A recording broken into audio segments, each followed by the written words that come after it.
In the stillness before dawn, when the city is not yet awake, and the breath of the world seems to linger in the air, let us travel back to a time of gaslight and cobblestone, of frost-bitten mornings and soot-covered skies. Let us walk slowly through the fog-choked streets of Victorian London, a city veiled in silence and smoke, where winter arrived not with wonder, but with warning. The cold was not a visitor, it was a resident. It crept beneath doorframes, whispered through broken windows, settled into the bones of buildings and the bodies of those who lived within them. And yet, life continued. Not loudly, not easily, but it continued. This is not a story of kings and wars. This is not a tale of invention or discovery. This is the story of ordinary people doing ordinary things in extraordinary cold of mittens. Stitched from rags, of broth stirred for hours, of footsteps placed with care on ice-slick stone. This is a story about endurance, about small kindnesses and quiet rituals, about the way people learned to share what little warmth they had, not just in hearth and blanket, but in gesture, in memory, in presence. It is a story of silence, of patience, of lives lived close to the fire and even closer to each other. So rest now. Let the winds of a faraway century settle around you. Let the hush of fog and lamplight fill your mind. We will walk slowly, we will speak softly, and we will see how, even in the hardest winters, the heart of a city continued to beat steady, tender and warm.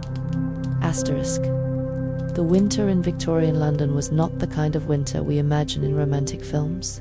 There was no gentle snowfall over lamplit cobblestone streets, while well-dressed gentlemen strolled in top hats. The real winter was colder, harsher, and far less forgiving. It was a season of fog, soot, and dampness that seeped into the very bones of the city. People lived in shadowy tenements, drafty boarding houses, or even beneath bridges and in alleyways, and when the frost came, it didn't knock. It slid in through broken window panes and beneath doors that didn't quite close, curling its way into beds, boots, and lungs. Winter was not a visitor in Victorian London. It was a tyrant, and to live through it, the people had to develop a curious collection of habits, tools, beliefs, and resilience, some practical, some pitiful, some surprisingly clever. To understand how Londoners survived winter, one must first understand the world they lived in. Victorian London was a city growing faster than it could contain itself. Between the 1830s and 1900s, it exploded into a dense, industrial metropolis, a place of extreme wealth, extreme poverty, and an endless greyness in between. Coal powered the city, and that coal left soot on every surface. Snow that fell overnight turned black by morning. The streets were alive with horse-drawn carriages, steam whistles, and boot-clad footsteps echoing through narrow alleyways.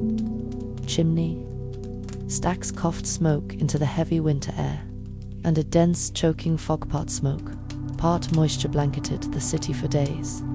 It was called the London Particular, and it was as much a part of the winter as the cold itself.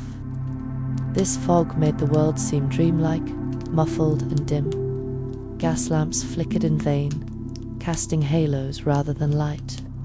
People walked slowly, hands outstretched, unsure of who or what they might bump into. But fog wasn't the only thing they feared. Cold meant illness.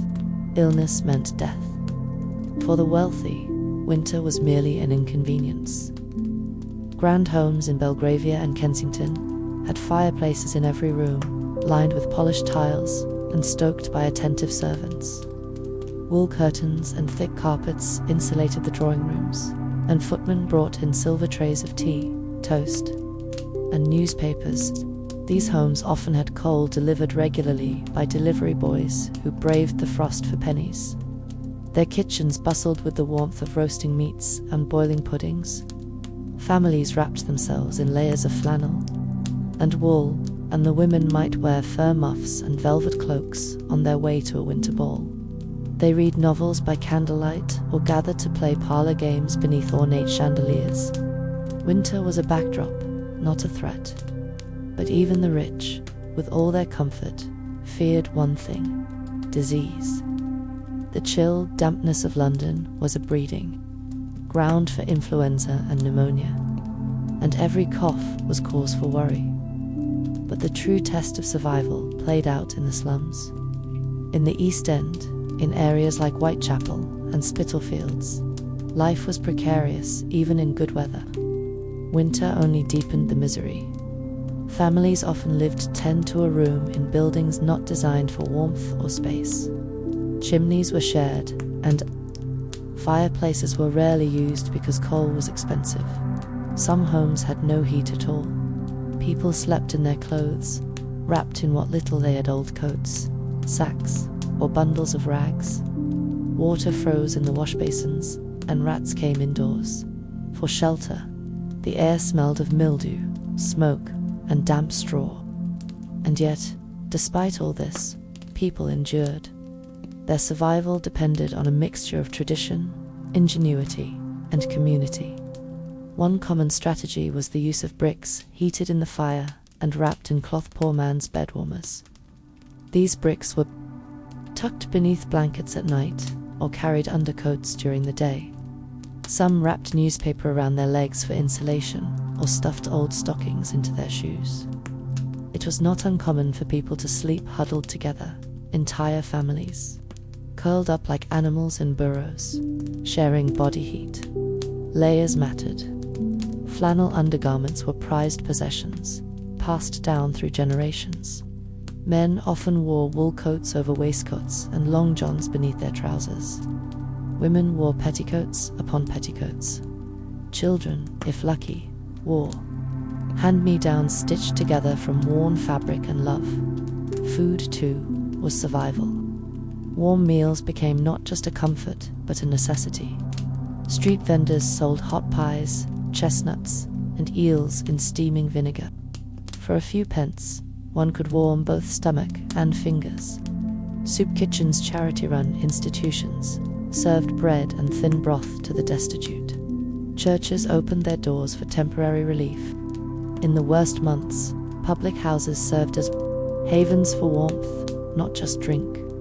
People might spend hours nursing a pint just to stay near the fire. And in desperate cases, people turned to the workhouse, where life was regimented, joyless, and institutional, but at least warm. Work in winter was another challenge. Many jobs were outdoor: street sweepers, lamplighters, rag pickers, porters. The cold was endured in silence, with chapped hands and numbed feet. Chimney sweeps, often children, faced the double hardship of soot and frost. Women might sell matches or flowers, their fingers trembling from exposure.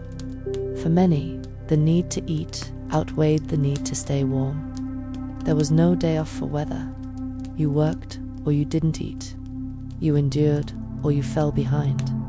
Yet despite the hardship, there was something else: an invisible web of resilience.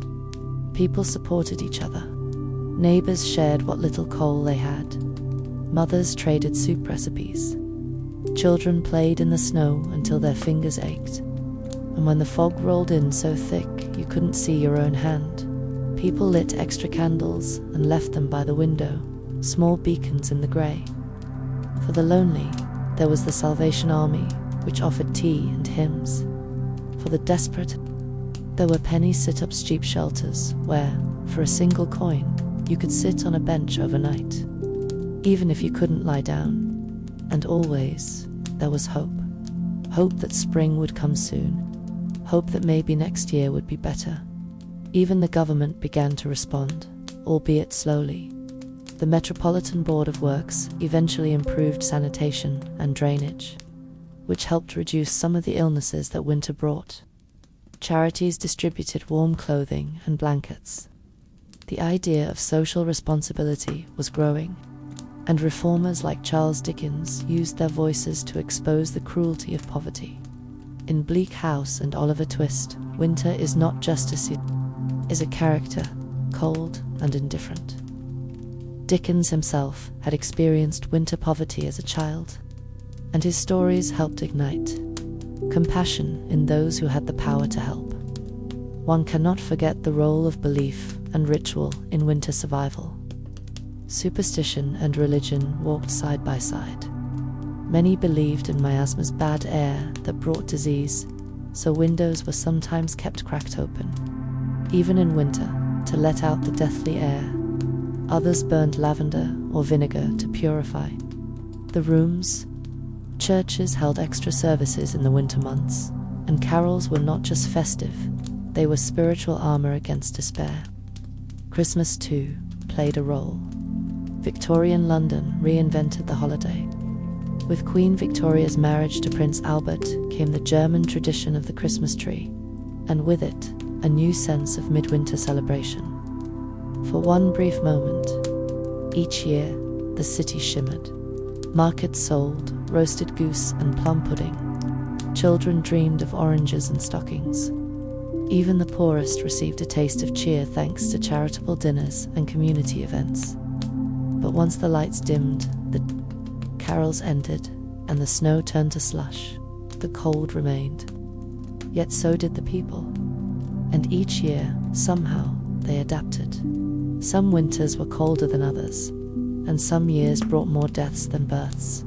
But always, life continued. And in every generation, a new child would grow up remembering the bite of frost, the sound of coal shovels, the foghorns calling through the night, and the way people held each other close, sharing stories, sharing warmth. It is easy to forget the quiet victories of the past. History often focuses on wars, kings, and inventions. But perhaps the greatest story is not of conquest, but of endurance. Of the widow who boiled potatoes for her neighbors. Of the boy who slept under newspapers and still laughed in the morning.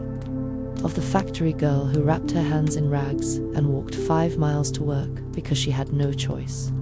Of the millions who outlasted winter not through wealth or power, but through shared humanity. Victorian London's winters were not beautiful, but the people were. And so, as we imagine those gaslit streets and curling fogs, let us also imagine the firelight in narrow rooms, the soft murmur of lullabies, the press of bodies sharing a single blanket. Let us remember that survival is not always a battle. Sometimes it is a whisper, a kindness, a pot of soup on a cold night. The people of Victorian London did not have central heating, or thermal gloves, or electric blankets, but they had each other, and in the end, that was enough. And yet, survival was not merely about bodies being kept warm, or bellies kept barely full. It was about what people believed would get them through. And in wintertime, belief took many forms in Victorian London. For some, it was religion. Sunday, services swelled in numbers as the temperatures dropped, not only for spiritual salvation, but because the churches, often heated, at least modestly, became places of refuge from the brutal chill. The stone walls of St. Paul's and Westminster echoed with the collective breath of those who gathered not just to worship, but to escape, if only for an hour, the aching cold of the alleys and courtyards they called home. Scripture gave hope, psalms gave rhythm to patience, and candles on altars flickered with soft light, cutting through the long grey dusk that never quite lifted. For others, belief lived in the body, in the daily rituals repeated, as though they held magical power, a specific way of layering clothes, a precise way to stoke a fire, or the way one's mother used to rub warm oil onto a child's chest to fend off illness. These were not superstitions, though many would scoff at them today. They were inherited acts of survival, passed down through generations who knew what it meant to be cold, in ways modern memory has softened. The cold touched every class, but not equally. It's tempting to believe that the divide between rich and poor was merely a matter of income. But in winter, It was the difference between being able to close your windows or being unable to stop the wind from slipping through cracks in the bricks. The upper classes had access to something called fire insurance, not just for their property, but metaphorically, for their comfort. They had the luxury of heated rooms and servants to tend them, but even so, a long winter could become monotonous. Drawing rooms became smaller worlds within the home, especially for women, who were often confined indoors. Ladies occupied themselves with embroidery, letter writing, or playing pianoforte, their fingers slightly stiff, even beneath gloves. Children in the nursery listened to nannies reading aloud, tales of brave soldiers or Christmas ghosts, and beyond. The walls drivers wrapped themselves in long leather coats and blankets, urging their horses through snow-slushed streets, while lamps hissed and flickered under layers of soot and frost. For the upper crust, winter was something to be observed through windows and endured with patience. Perhaps lightened by holiday, visits, or the distraction of theatre and music halls. But far below those polished rooms were the poor and the forgotten, those who worked in cellars and attics, who swept the streets or scavenged for broken coal from refuse heaps. There was a brutal economy in everything they did. Coal, for instance, was purchased in small quantities, sometimes even by the lump from dealers who pushed handcarts through the streets, calling out prices as their breaths steamed in the air. When that coal ran out, people burned anything they could: old boots, broken furniture, crates from market stalls. The scent of winter was not fresh snow, but scorched leather and damp ash. Candles, too, were expensive. The poor used rushlights, thin strips of dried plant pith dipped in tallow, or simply went without, letting the dark wrap around them like another heavy blanket. The flicker of a single flame could draw a crowd of eyes, and it was not uncommon for neighbours to time their evenings together, lighting one shared candle in a central room and gathering round like moths. Victorian winters shaped more than just habits, they shaped entire businesses. The demand for warmer clothing meant tailors and knitters worked tirelessly during the autumn months, producing layers that would be essential by January. Second-hand clothing markets thrived, especially in places like Petticoat Lane and Rag Fair, where coats, hats, and worn leather boots were bartered over in freezing air. Pawnbrokers did brisk business, as desperate families traded heirlooms or tools for a few shillings to buy food or firewood. Meanwhile, chimney sweeps, often orphan boys, no older than 10, climbed soot-choked flues to clear the build-up could lead to deadly fires. They worked in dark, cramped spaces, with little more than rags wrapped around their hands, their tiny frames perfectly suited for the job society had cruelly assigned them. And above them, the city's fog rolled in, as constant and unfeeling as time. And so the fog became more than a nuisance, it became a living presence in wintertime London, a creeping, smothering thing that slipped through streets and courtyards with almost intentional malice. It was not uncommon for the fog to settle, for days, even weeks, turning midday into an eerie twilight and muting all sound into a low, wet silence. People learned to navigate their own neighborhoods by touch and memory, counting doorways and steps, following the faint flicker of gas. Lamps like stars, swallowed by cloud. Accidents were common. Carriages overturned, pedestrians collided, and entire alleyways vanished into a blur of yellow-grey vapor. Some called it the pea super for its thick, greenish hue, and it was more than an inconvenience, it was dangerous. Combined with the smoke from 1,000 coal fires, the fog carried soot, ash, and disease. Those with weak lungs, children, the elderly, the already ill often, did not survive its embrace. There was no romance in it, no mystery, only the slow suffocation of a city trying to breathe through wool and grime. And yet, somehow, the people adapted. They wore scarves soaked in vinegar, believing it would purify the air. They stuffed keyholes and door frames with cloth to keep the poison out. Mothers kept their children indoors for as long as possible, reading them Bible verses or tales of faraway lands, trying to make the dark days pass with stories and hope. Hope, indeed, was a kind of fuel, just as important as coal, though far less tangible. It burned within people, flickering stubbornly when their bellies were empty or their fingers frostbitten, and it was passed around like bread through song, through kindness, through shared hardship. Street musicians braved the cold with fiddles and accordions, playing for crowds that gathered not just for entertainment, but for a reason to stop walking, to pretend for a moment they were part of something joyful. Children sang carols outside shops, their cheeks red from wind and their voices high and clear. Even the poorest corners of the city found ways to decorate for the holidays, stringing up bits of ribbon, painted pine cones, or scraps of tinsel saved from previous years. It wasn't much, but it was something, a protest against the dark. The workhouses, grim and sterile, offered another kind of survival. Often dreaded and avoided, they nonetheless provided food and shelter when no other option remained. Families were separated, men and women housed apart, children assigned to dormitories. The food was meager, the rules strict, and the warmth minimal, but inside was better than outside. And even within these institutions, people created rhythms. They found ways to whisper stories at night, to comfort one another, to make meaning of their days. The harshness of these places was deliberate, designed to discourage dependence. But many who passed through them came out the other side with stories of quiet bravery, of the girl who sang lullabies to her bunkmates, of the old man who shared his crust of bread with a stranger. These were not grand acts, but in winter they were revolutionary. Technology too was changing, albeit slowly. By the mid to late Victorian period, advances in construction and engineering began to make a difference.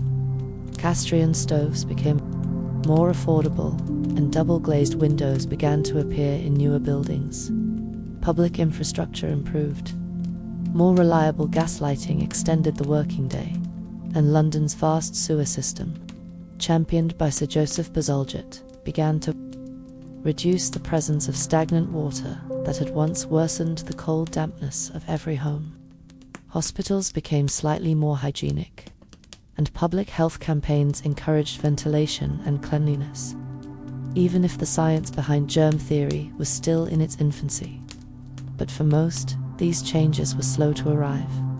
Tenements remained cold and damp, boots still leaked, and the price of coal continued to rise. And yet, there were small victories.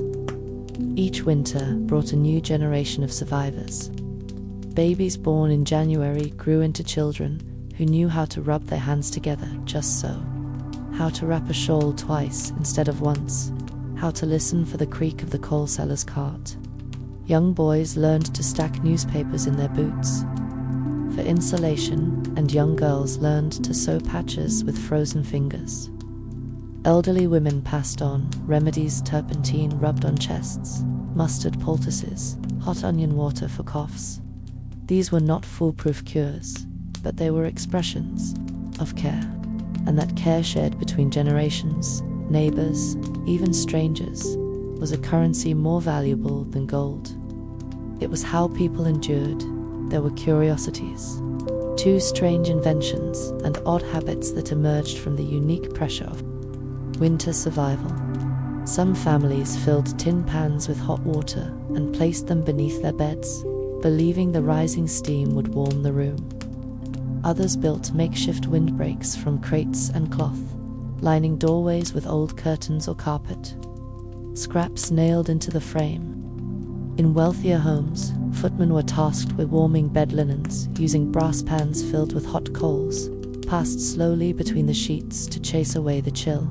And in hospitals, nurses experimented with heated bricks, hot salt bags, or even warm sand bottles tucked at the feet of feverish patients. Clothing itself became a form of strategy. Wool, flannel, and heavy cotton were the staples, but ingenuity mattered more. Skirts were layered not just for modesty, but for warmth. Trousers were lined.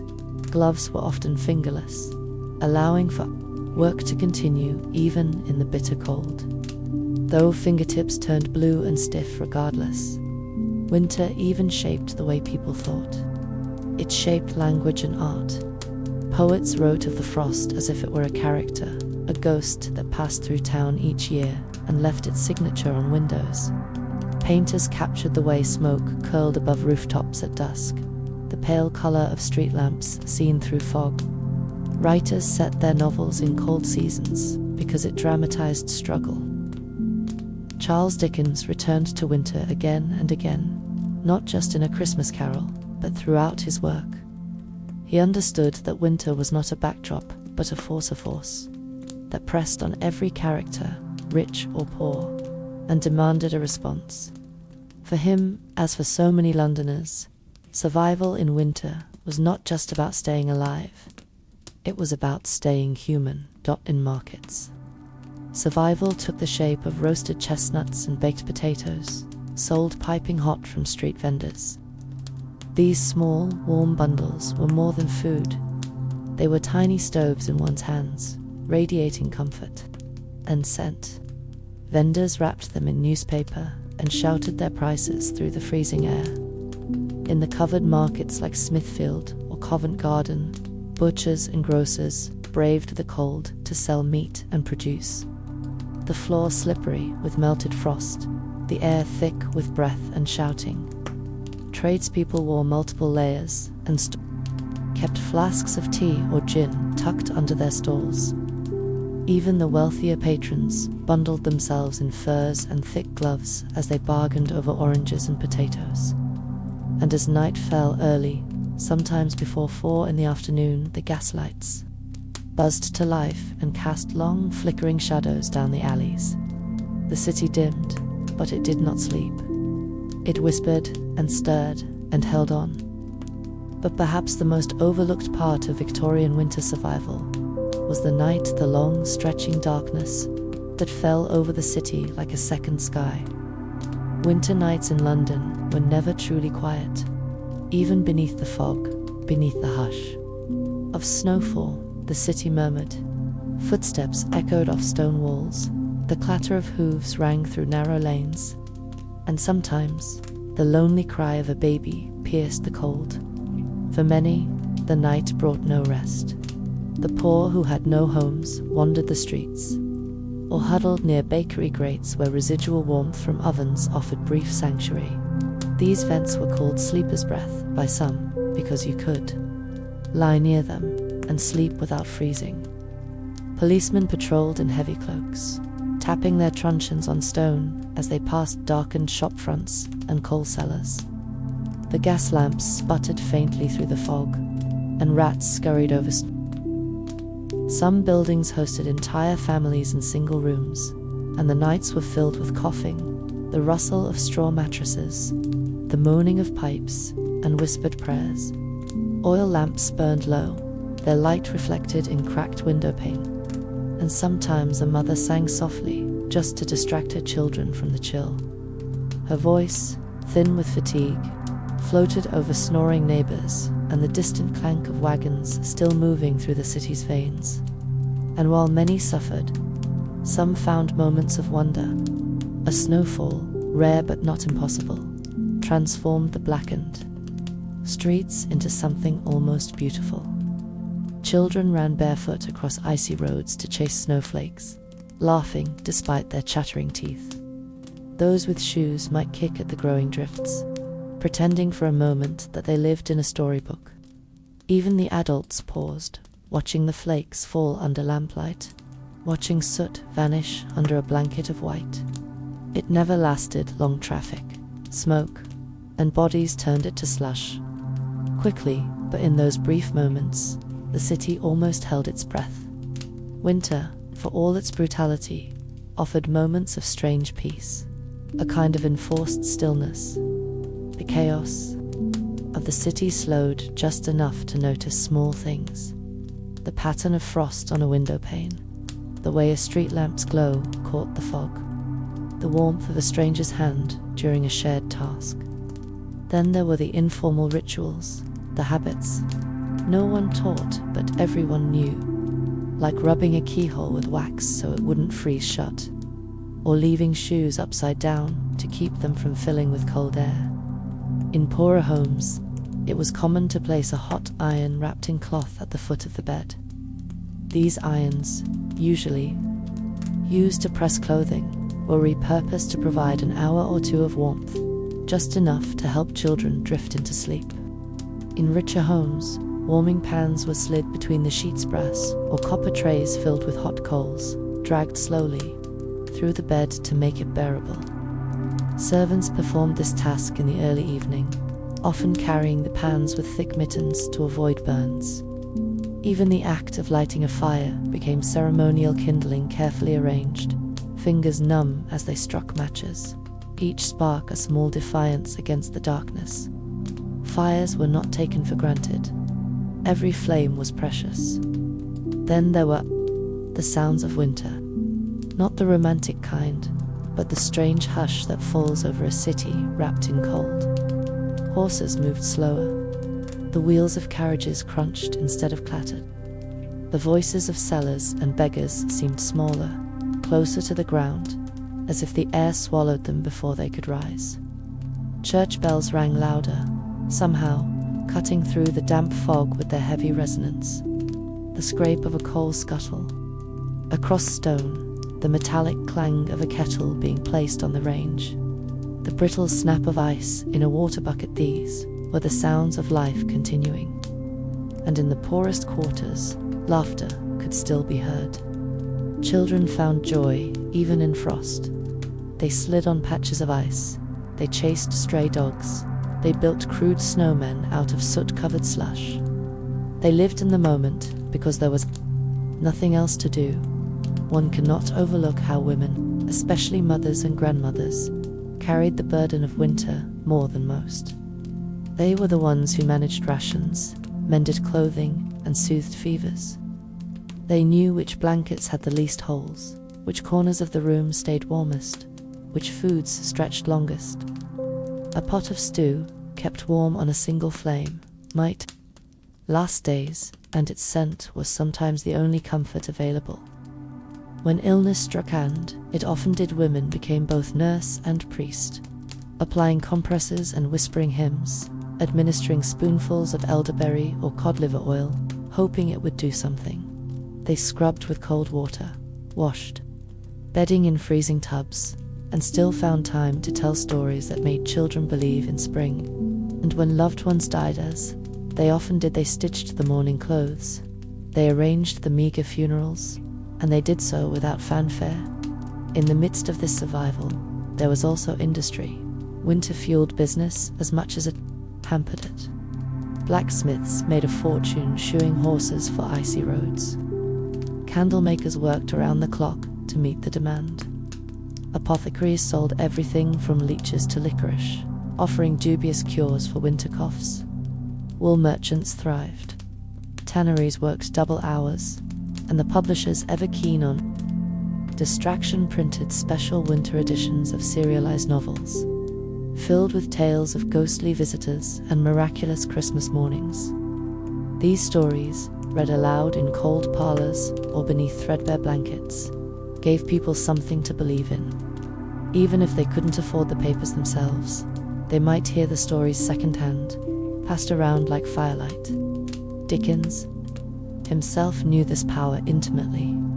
His words, printed cheaply and sold widely, became part of the London winter. His characters, poor and proud and deeply human, walked the same streets as his readers. And in that shared experience, fiction and reality entwined, people found comfort.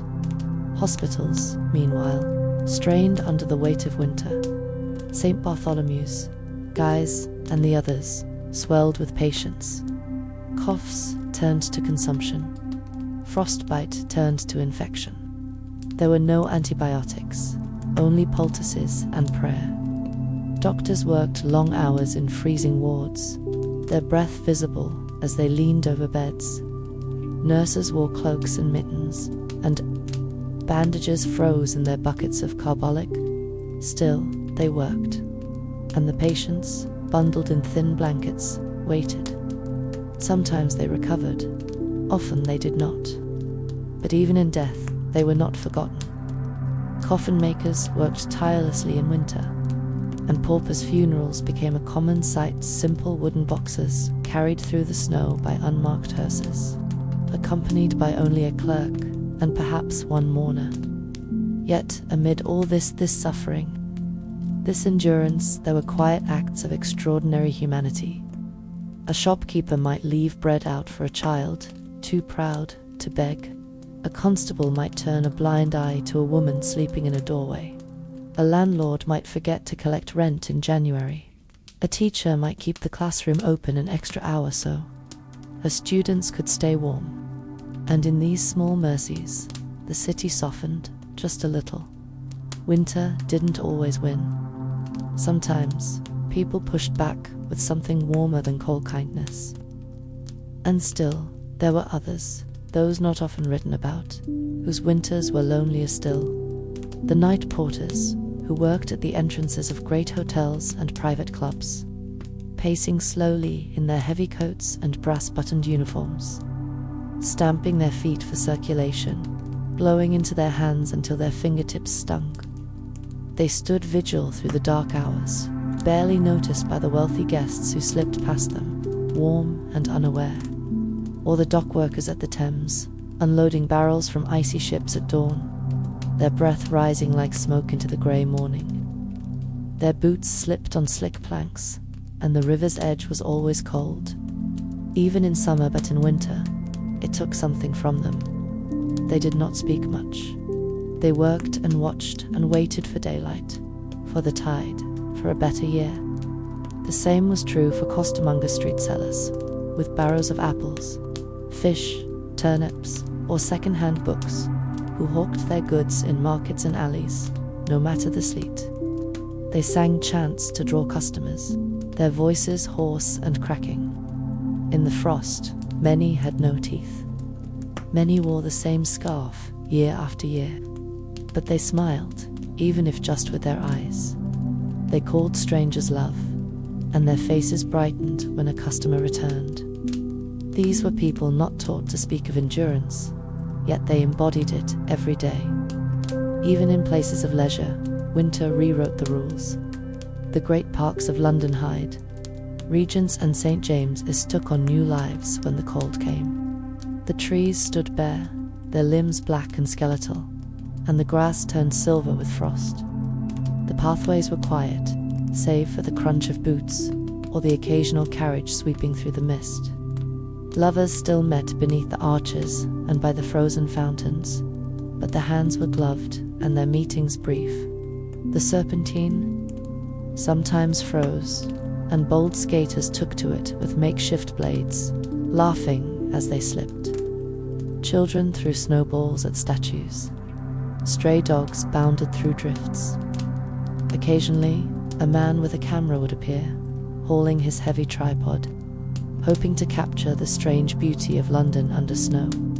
He might photograph a milkman's cart against the white backdrop, or a chimney sweep silhouetted in fog, and in those sepia images, now tucked away in museums and old drawers, winter remains not just as a season, but as a presence. Public houses, pubs took on new roles in winter. They were not only places of drink, but of escape. Warmth radiated from the hearth, and bodies pressed in close. Coal fires snapped and hissed, and the walls were stained with smoke and laughter. Men thawed there after long days of labor. Women came to meet friends, sip gin, and forget the cold. Children occasionally crept in, too, sitting quietly in corners, accepted by innkeepers who knew they had nowhere else to go. Stories were told here, grand and humble. Someone had seen Jack the Ripper's ghost. Someone else had lost a cousin to pneumonia in Clerkenwell. A man claimed he'd walked all the way from Kent in a snowstorm. Another claimed he'd once warmed himself by the Queen's fire, though no one believed him. No one had to leave. was not the point. It was the act of speaking, of being heard, that gave warmth. And there was music. Always, there was music. Barrel organs played outside factories and bakeries. Inside parlors, daughters played the same few tunes on upright pianos, their gloves tucked nearby. At the music halls, crowds huddled in woolen coats, stomping their feet for warmth, cheering for singers who wore feathers and lace, even in December. The air inside was warm with breath and beer, and people sang along with songs they knew by heart. It didn't matter if the notes were missed. It didn't matter if outside the streets were dark and the wind cut like knives. Inside, for a few moments, they were together. And that togetherness, fleeting and fragile, was enough to make it to morning. Winter, too, was a teacher. It taught children to notice things adults often missed. The way frost formed delicate veins on glass, the difference between the smell of coal smoke and peat. How to tell, just from the color of the sky, whether snow was coming. They learned early how to layer socks, how to tuck a coat tight to trap body heat, how to breathe through their scarves to keep their lungs from stinging. They learned which neighbors would offer a biscuit and which would slam the door. They learned how to read faces. Winter sharpened them not with cruelty, but with necessity. And when they grew older, they passed on these lessons without thinking, as their parents had done before. Beneath all this was the unspoken truth that winter in Victorian London was not only a season of weather, but of class. It revealed things the rest of the year tried to hide: who had and who had not, who burned bright and who simply smouldered. The warmth of a sitting room in Mayfair could not reach the attic bedrooms of Camden or the cellars of Shoreditch. But the city was one organism, whether it admitted it or not. A fire in a wealthy house sent smoke that drifted into the air, shared by all. The soot of luxury fell equally on everyone's clothes. And sometimes, on the coldest nights, the divisions blurred. A wealthy man might lend a coat to a freezing boy. A housemaid might slip bread to a beggar. These moments did not rewrite the world, but they etched something softer into its surface. And still, there was more: the deep, almost invisible architecture of winter survival. Underground passages where people walked to avoid the wind. The habit of placing pennies in shoes to ward off chill. The way a ragman's cart could double as a shelter. The whisper networks among washerwomen, sharing word of which streets had warm grates or friendly doormen. There were maps of kindness, drawn only in memory. Old women who sat by tenement windows and watched the alleys like sentries. Little boys who knocked on shutters to signal danger or snow. These were the threads of an unwritten net, a social web that held fast even when the frost cracked the walls. And in this vast tangle of humanity wrapped in shawls and smog, winter also taught people to see time differently. A day was no longer just morning to night, it became a series of waiting rooms between cold spells. You waited for the kettle to boil, for the frost to thaw on the inside of your windows, for a brief patch of sun to slide through the fog. Time bent itself around survival. In the better homes, time passed to the rhythm of clocks ticking on mantles and hot tea being poured. But in the slums, it moved by other markers: the arrival of the coal cart, the strike of the workhouse bell, the sharp whistle of a train heading out of the city. People marked the hours by the chores they had to do: when to light the fire, when to fetch water, when to go looking for bread. Days became indistinct, especially in January, when even noon felt like dusk. The fog didn't lift, it just thinned, and people learned to live as though under a perpetual sky of ash. It was in this dim half-light that routines developed, a kind of choreography for the cold. And somehow, people danced through it, each in their own rhythm. There were certain trades that became even more essential in the cold. The glazers, for instance, made a living replacing broken window panes. as the frost cracked old glass and boys with cold-numbed hands sometimes broke windows, just for a dare or for revenge against houses warmer than their own. The rat catchers, too, had a job that never paused. As the rats moved indoors to escape the chill, they became a plague in kitchens and pantries. And in a strange twist, some Londoners became dependent on these small pests, keeping rats or mice as accidental pets, feeding them scraps, even naming them. Loneliness in winter did odd things to the mind. Some widows talked to their teapots. Some orphans slept with dolls made of rags and buttons, whispering secrets into the dark. And in the worst corners of the city, the line between sanity and survival was drawn so thin it vanished entirely.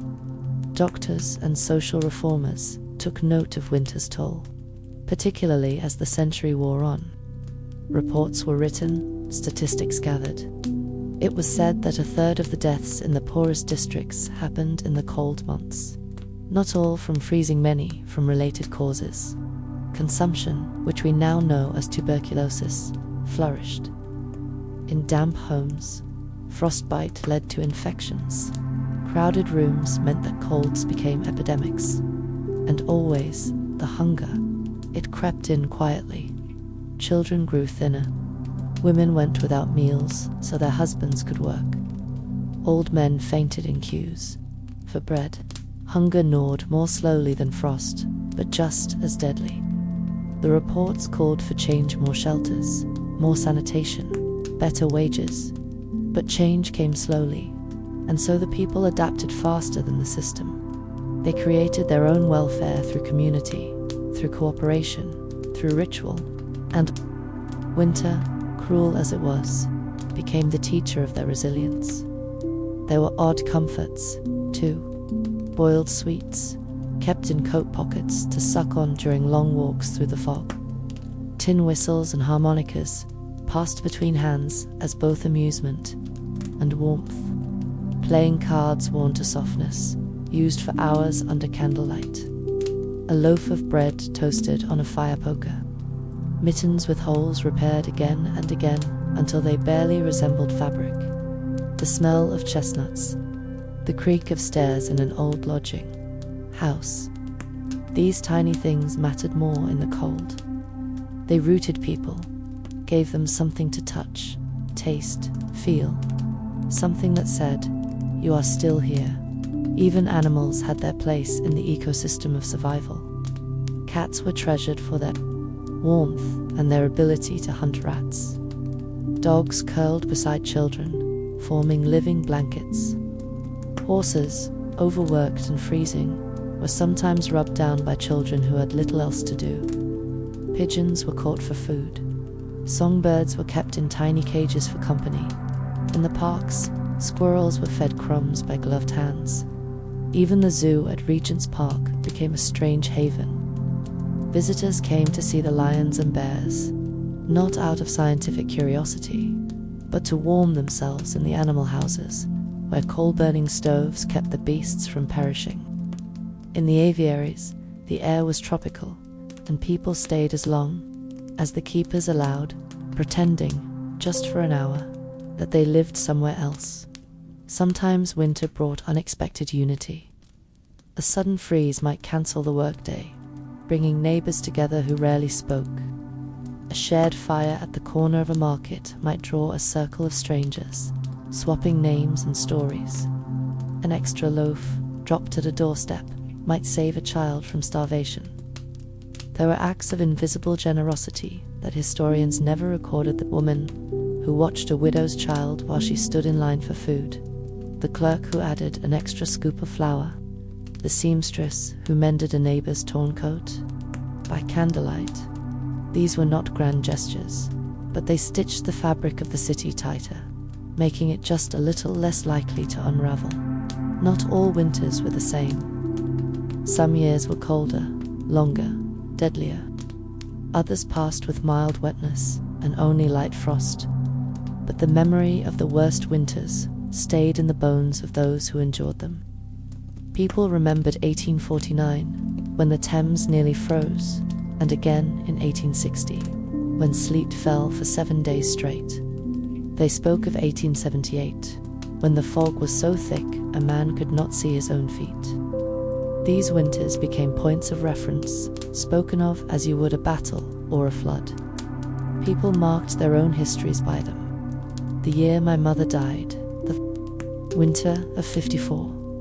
We lost our roof in the snow of 66. That was the winter I met Herkeldust on record.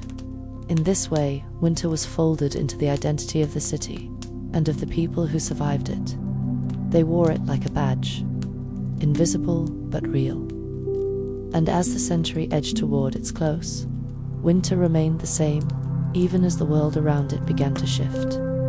Trains now ran farther and faster, telegraphs ticked with news from abroad, and photography captured the city in a way paint never could, but the cold still crept through all of it. The buildings might change, but their bricks still held damp. The people might dress better, but their hearts still slowed in the cold, even as the first motorcars rattled down narrow lanes. Their wheels froze in the ruts, just as surely as any cart before them. Technology marched forward, but winter stood still, ancient and unconcerned, touching all with the same pale hand. And in this unchanging season, the city's poor still bore the brunt. Reformers came with notebooks and cameras, documenting squalor, with the same clinical distance as a surgeon describing a wound. They saw the frost on broken beds, the mildew creeping along ceilings, the ice inside wash basins. They wrote reports, they published pamphlets, they made speeches in Parliament. And some change came. Public baths were established, more housing laws were passed, but for every 10 laws, only one fire was lit, and for most families, winter continued to be something they survived rather than endured. Among those families were the invisible those who moved too often to be counted, whose names changed with the season. The washerwomen who lived 2 doors down one week and were gone the next. The boy who sold violets and slept in stairwells.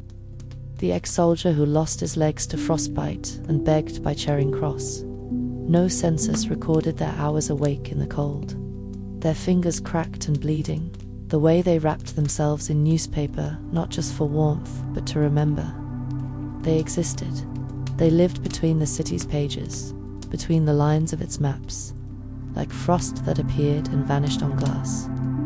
And yet, these were the people who made the wheels turn, who kept the chimneys sweeping, the potatoes roasting, the ink flowing. They were the quiet engine beneath London's grandeur, and they knew how to last. Their endurance wasn't romantic. It was not the subject of novels or paintings. It was practical, unsentimental, often ugly. A girl warming her feet on a dead dog, a man cutting his last pair of boots to share with his son, a mother feeding her children only and drinking cold tea alone in the dark. These were not scenes shown to visitors or captured in festive engravings, but they were real, and they existed alongside other truths, that laughter could still be heard in these homes, that music still played, that the human spirit, cornered and shivering, still reached out for company. Sometimes that meant sharing a cup of broth with a neighbor. Sometimes it meant holding someone as they wept. And sometimes it meant simply waking up the next day, lighting a fire with your last match, and stepping outside into the cold once more. The institutions that tried to help were often flawed, but not without heart. The Salvation Army began offering night shelters, rows of wooden seats where people could sit, sleep upright, and rest out of the wind. It was not comfortable, but it was warmer than the street. The Church of England opened soup kitchens and organized clothing drives. Nurses from the district services made rounds in the frost, their shoes soaked, their arms full of gauze and quinine. They knew the names of their patients. They brought oranges to the dying. They lit fires in homes where no one had lifted a match in days, and the people remembered them long after the pain of the season had passed. For many, the memory of it warm touch, a bowl of broth, or a soft hymn in the dark lingered more vividly than the frostbite. Winter also changed the way people died. It was more common to go quietly. Neighbors would notice a shutter that didn't open. A shopkeeper might realize someone hadn't come for bread. Policemen grew used to finding bodies curled beneath bridges or behind coal carts. The morgues filled faster. Funerals were quiet, sparsely attended. Coffins were thinner in winter, the wood damp, the handles cold. Sometimes, the poor were buried in mass graves, the names forgotten, the frost above them eventually melting into spring without notice. But even in death, rituals endured. A candle in the window, a flower at the doorstep, a prayer whispered under woolen breath. The city mourned quietly, almost invisibly, but it mourned all the same. Yet there were those who resisted winter's gravity, not with heat, but with light. Theatres glowed like beacons, drawing people in with posters for and operas. Inside, the air was scented with perfume and coal smoke, and the audience, rich and poor alike, sat shoulder to shoulder, laughing, gasping, crying. For a few hours, they forgot the frost, and there were the artists, too, those who walked through snow to sketch a chimney line, who spent their last shillings on candles so they could finish painting the moon through a frozen window. Their work captured what words often couldn't: the silence of snow, the blur of a gas lamp in fog, the hunched silhouette of a man waiting for morning.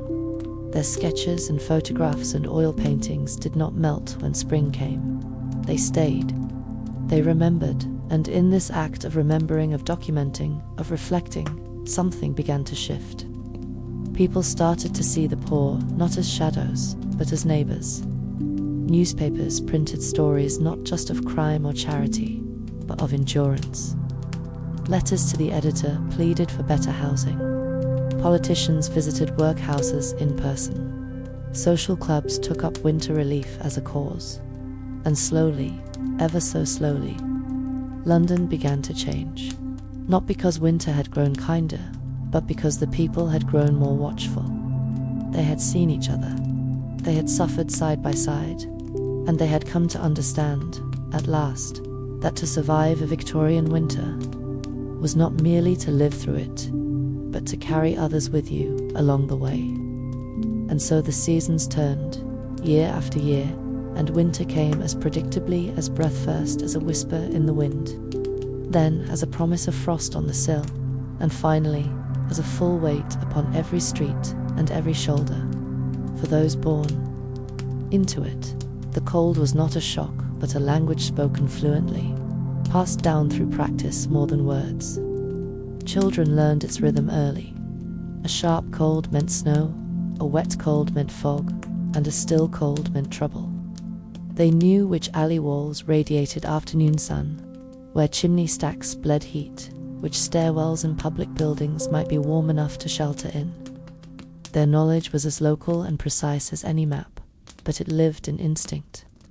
This was a generation who grew up measuring warmth, not in degrees, but in distance from flame.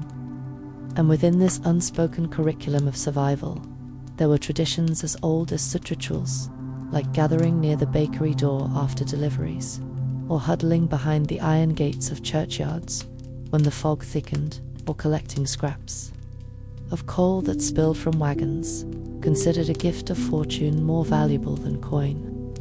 In such moments, the city itself seemed complicit in the act of keeping people alive, not out of kindness, but out of routine, as though it, too, had learned the rules of winter and abided by them with cold, indifferent discipline. Inside homes, that barely qualified as such, the winter routine was equally practiced and unwavering. You woke before light, breath clouding the air as you pulled your sleeves over your hands and touched the wall to feel if it had frosted. You listened for the sound of a neighbor's kettle, whistling, or boots on the stair. If there was coal, you lit the stove. If not, you made noise-banged pots, paced the floor, anything to stir up body heat. You rubbed your limbs, wrapped your feet in cloth, layered whatever you could find. You didn't speak much. The words saved for warmth were reserved for children, for prayers, for warnings. The rest was breathless quiet. Breakfast, if it came, was porridge thinned to near water or crusts warmed on the fire. If you worked, you went, no matter the cold. If you didn't, you found a way to move. Stillness was dangerous. It crept in and made the fingers stiff, the chest tight, the thoughts slow. You kept going not because you believed winter would end, but because stopping was worse. Elsewhere, in homes with a bit more insulation, winter became a private affair. Parlours took on a cozy importance, with their thick curtains drawn tight, and hearths constantly fed. The practice of evening reading became a form of winter theatre. Families gathered close, candles flickering, the sound of pages turning the only accompaniment to the ticking of mantel clocks. Ghost stories were especially favoured during the long nights, their otherworldly cold somehow less frightening than the one outside. Dickens' The Signalman or The Haunted Man stirred imaginations and raised the hairs on the back of readers' necks. But beneath the stories lay truths. The ghosts of London were not just fiction. They were the memories of winter's pastor, those lost to cold, to cough, to poverty. They haunted corners of stairwells, stoops, and alleyways. And in their own quiet way, they were remembered. Winter also changed the rhythm of time indoors. Without sunlight, days blurred together. Morning tea might be drunk at what felt like midnight. Lamps burned through entire afternoons. Time became a thing measured not by clocks, but by events: when the iceman arrived, when the fire was stoked, when the milk froze in the bottle and cracked the glass. In wealthier homes, footmen maintained schedules to the second, but even they felt the drag of darkness. Rooms that had been bright and open in summer became narrow cocoons, where doors stayed closed to preserve heat and voices softened, as if the cold might hear and enter. Afternoon walks became rare.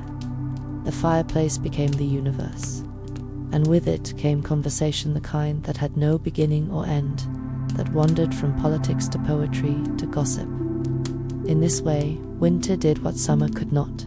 It slowed people down. It made them look inward, not only at their homes, but at themselves. And among the slow turning of this season, there were small miracles. The discovery of an old scarf just when it was needed, a patch of sun on the floorboards, a stranger's coat draped across a sleeping beggar. The way snow, for all its weight, made the city quieter. The soft crunch of footsteps on fresh drifts. The hush that fell before a blizzard, when even the wind held its breath. Children marveled at icicles hanging from roofs like glass daggers, and mothers whispered that they must never touch, for fear of spirits frozen inside. People told stories not just to entertain, but to explain the cold. That frost flowers on the windows were signs of angels, that the wind moaned because it had lost its way, that the fog carried the voices of the dead. These were not tales meant to scare, they were ways of folding wonder into hardship, of making the unbearable just a little more beautiful. And even as the years passed and progressed pressed forward, the fundamentals of winter survival in Victorian London remained rooted in the same ancient instincts: warmth, shelter, movement, routine. Railways expanded, factories modernized, and newspapers circulated in ever-growing numbers. But in the alleys of Lambeth or the rooftops of Soho, survival still came down to who had a fire, who had dry socks, who had someone to share a cup of tea with. In lodging houses packed to bursting, the winter was a communal season. It was not one endured alone. You heard your neighbours cough through the wall, smelled their soup, shared their borrowed newspaper. Men who worked the docks might sleep back to back in shifts, one returning to the bed still warm from another's body. Women with sick infants often passed the child from arm to arm to keep it alive. each taking turns as the others rested. In this kind of life, there was no space for vanity. There was only need and tenderness, born not of luxury, but of common struggle. Markets, too, took on a different shape in the cold. The voices of hawkers grew hoarser. Stalls were wrapped in tarps and old quilts to keep out the wind. Sellers brought flasks of tea and tucked bricks from their fireplaces under their feet to keep blood flowing. Shoppers moved slower, faces red, with wind, eyes watering from the sharp sting of the air. Yet the markets continued, as they always did, vivid, chaotic, alive. The fishmongers slapped frozen fillets onto beds of ice. The fruit vendors held out steaming cups of mulled cider as an extra lure. The rag-and-bone men rattled their carts over the frozen cobbles, calling out in sing-song voices, promising to buy or sell anything. These scenes unfolded under skies that rarely brightened. In some years, weeks would pass without clear sunlight, only a pewter dimness that lay across the rooftops like a heavy lid. And still, people came. Still, people traded. Still, life continued. Even the city's architecture took on meaning in winter. The arches and tunnels of railway bridges became places of refuge. The vaulted mouths of alleyways were watched closely by the homeless for a brief stretch of shelter from sleet. The iron railings of government buildings were wrapped in rags by beggars, hoping to trap warmth. The smoke that poured from bakery chimneys was not just a sign of business, but a map for the desperate. It pointed to places where heat and food might still be found. The city's stone, its bricks, its drains, all changed character when cold came. What had been neutral in summer became hostile or helpful, depending on its ability to hold or reflect heat. Buildings were judged by the sharpness of their drafts, the generosity of their landlords, the strength of their walls. And the rooftops became icy traps. Slates loosened by freezing rain slid down and shattered on the pavements. Icicles fell like daggers. Men sent up to repair chimneys risked death each time they climbed. And yet the rooftops also bore witness to the strange beauty of the season. Up above the choking fog, where the air cleared for brief intervals, chimney sweeps and builders caught glimpses of a different London, silent, silver, and still. The sound of bells carried farther in the crisp air. The shapes of the city, usually hidden beneath the clutter of daily life, emerged with stark clarity. Church spires stood out against the sky. Rows of houses lined up like soldiers, their chimneys smoking in tired unison. In the early mornings, the frost turned the tiles white, and on those rare blue sky days, the roofs sparkled as if dusted with glass. There were men who swore those moments were worth every cold night, who said that to stand on a London roof at sunrise in January was to see the city not as it was, but as it had always wanted to be, quiet, golden. Waiting inside the homes of the middling classes, those neither wealthy nor poor winter survival, was a delicate balance. These families had more than the slum dwellers, but less than comfort. They counted every lump of coal. They rationed light. Their children studied by firelight with coats on. Their curtains were stitched with extra lining. They boiled water in kettles and poured it into ceramic pig's bed warmers, shaped like animals, and tucked them beneath the sheets. They used irons wrapped in rags, heated stones, and woolen blankets passed down from grandparents. They kept their doors closed to the parlor, keeping heat concentrated in the kitchen, the heart of every home. And they worried about bills, about illness, about whether their neighbors would think them struggling. Pride was a currency in these circles. To admit cold was to admit failure, and so they smiled when asked how they were managing, and said, "Quite fine, thank you," even if their toes were blue dot at schools. The cold was a force that affected every lesson. Children arrived with red noses and frozen fingers, stamping their feet before being herded inside. Ink froze in the bottles. Breath fogged the classroom. Teachers wore gloves. The youngest children cried silently because they didn't understand why the cold wouldn't leave them alone. Discipline softened in winter. A student too cold to write was forgiven. A child who fell asleep from fatigue was gently shaken awake, rather than scolded. And the school nurse, if there was one, became a figure of mythic importance, a giver of hot water bottles, of broth, of whispered comfort. For many children, the classroom was warmer than home. They stayed after lessons, just to feel the stove, just to be near the warmth of structure. And in the hospitals, winter rewrote the very meaning of care. Nurses moved from ward to ward with their skirts damp from the cold stone floors, their hands raw from washing in freezing basins, their breaths always visible in the early morning. Light, blankets were never enough, and the fires were never large. Patients coughed behind curtains made of thin cloth, their bodies lost beneath mounds of borrowed wool. Children with fever were rocked in the arms of nurses, who sang not because they had the strength, but because silence was more frightening than song. Doctors made rounds in thick coats, peering into mouths and pressing fingers against foreheads, scribbling notes in ledgers that would become statistics, not stories. There were no antibiotics, no electric heaters, no foredrips.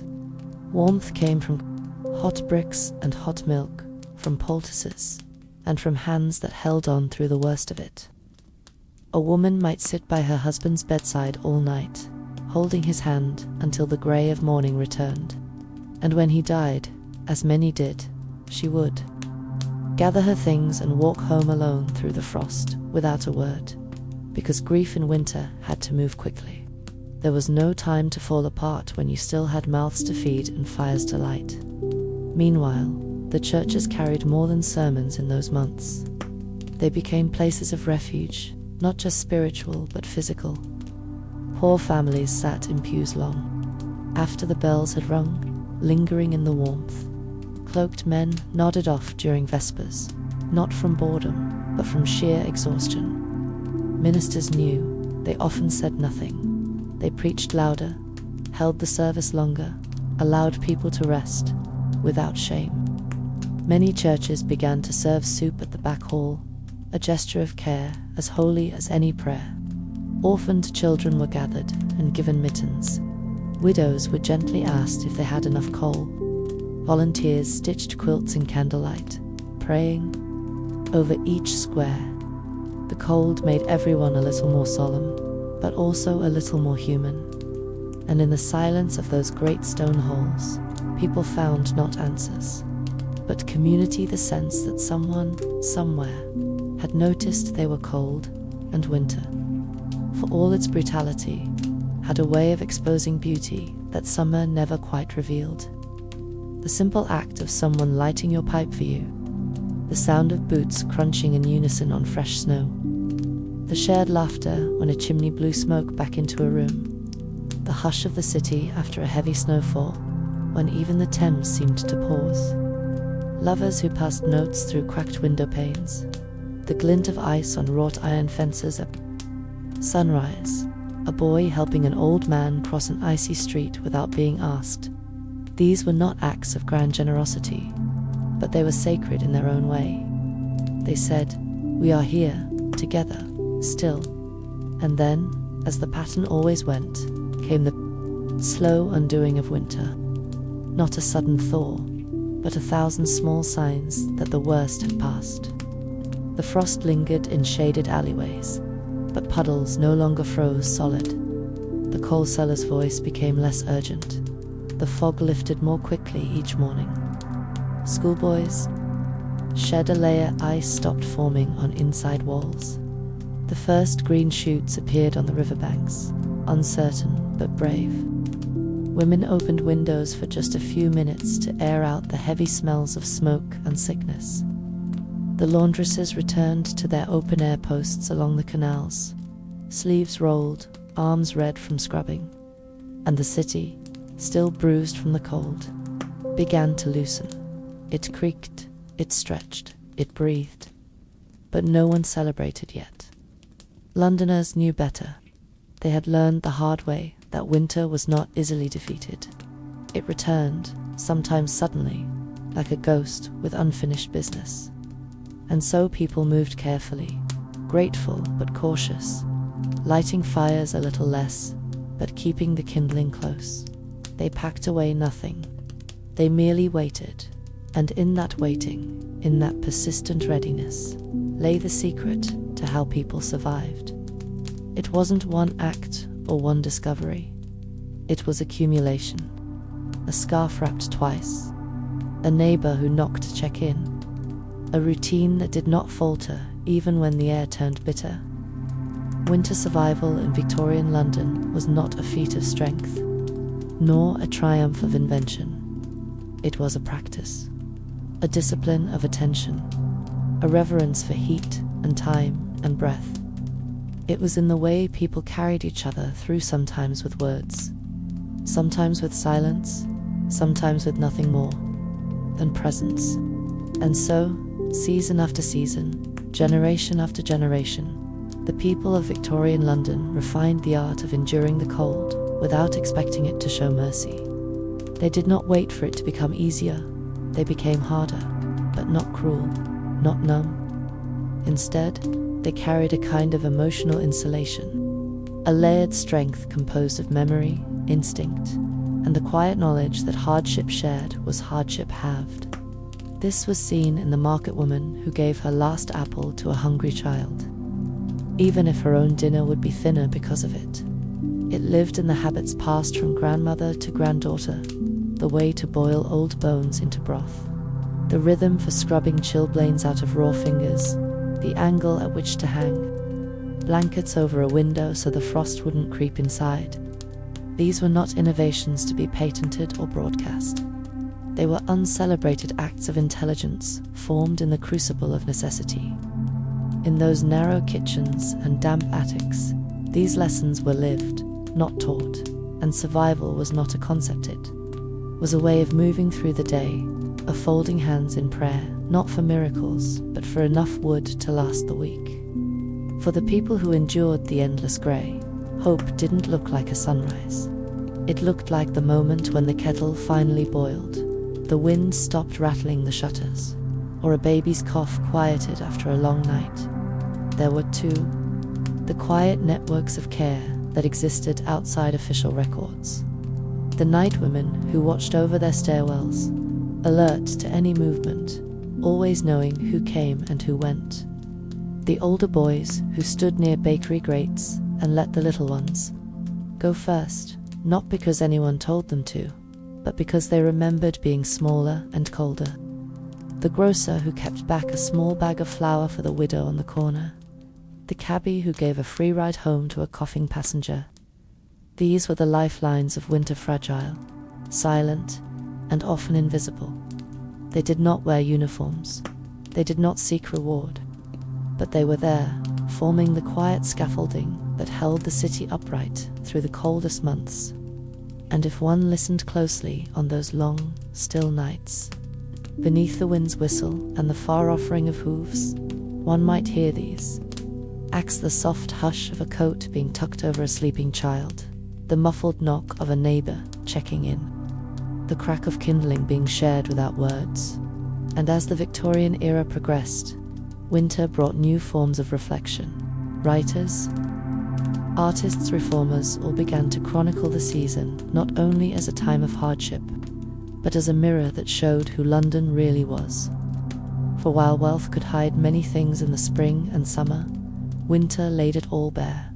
The soot on the snow, the boots without soles, the difference between a parlour warmed by 6 coals and a basement room with 1 candle. It was winter that showed who had power and who had only prayers. And it was winter that spurred those with means to act, however slowly. Charitable societies emerged not just to soothe the symptoms of poverty, but to challenge its very structure.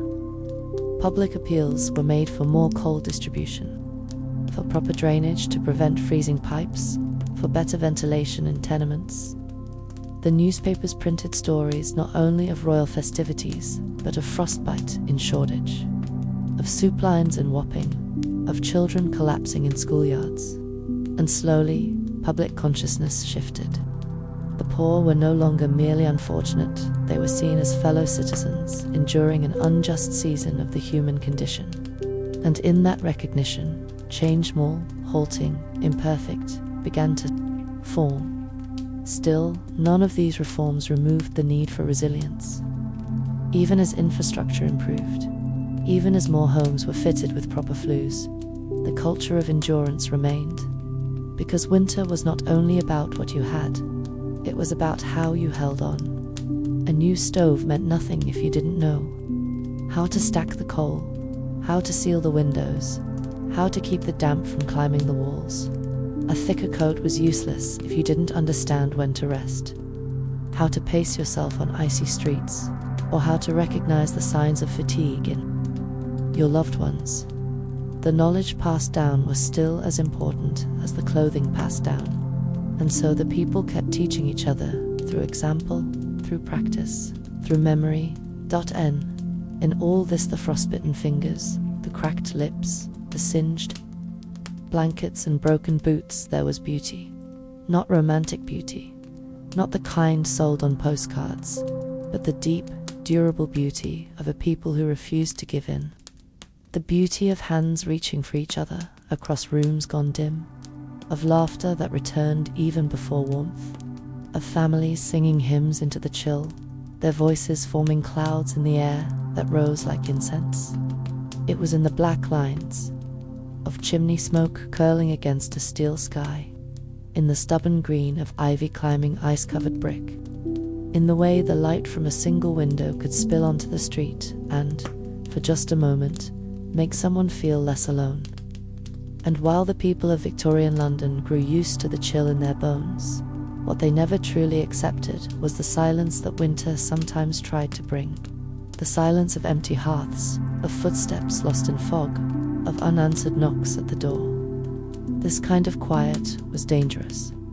A hollow stillness that crept in when the fires went out and the songs stopped and there was no one left to speak. To survive, one had to resist that silence, to make noise, to share a story, however small, to strike the match, even when the cold made your fingers slow. This was why so many homes, no matter how meager, had a kettle always on, or at least ready to be filled. The whistle of steam was a sound of defiance. It said, "We are still here." Even if the bread was stale and the butter gone, there was still tea, still something to gather around. In this way, rituals, especially the simple ones, became more than habit. They became resistance.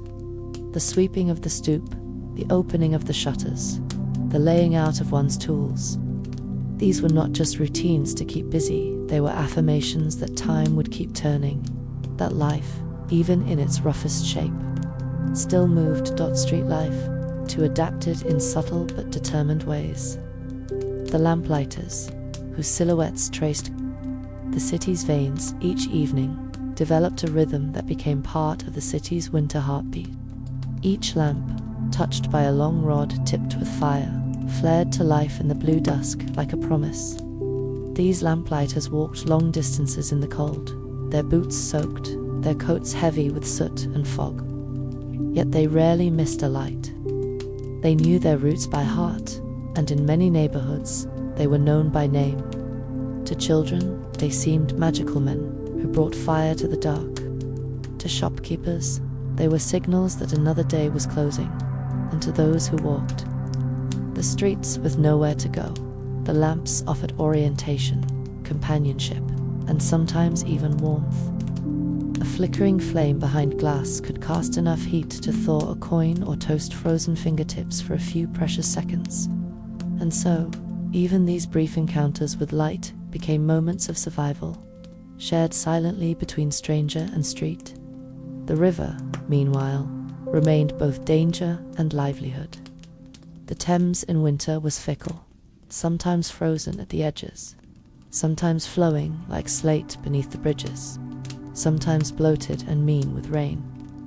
The lightermen and ferrymen kept their routes open as best they could, breaking through thin ice with long poles. wrapping cloth around their oars to keep their hands from blistering. The docks, always damp, became slick with frost, and crates of cargo turned rigid and brittle in the cold. Yet the river did not stop. Barges moved through the fog like low ghosts. Messages were sent by ferry when roads were blocked with snow. Fishermen brought in nets, heavy with cold water and little else. But the river was life, and for the men who worked it, it was a teacher of patience, a source of rhythm, and a boundary that made the city feel whole.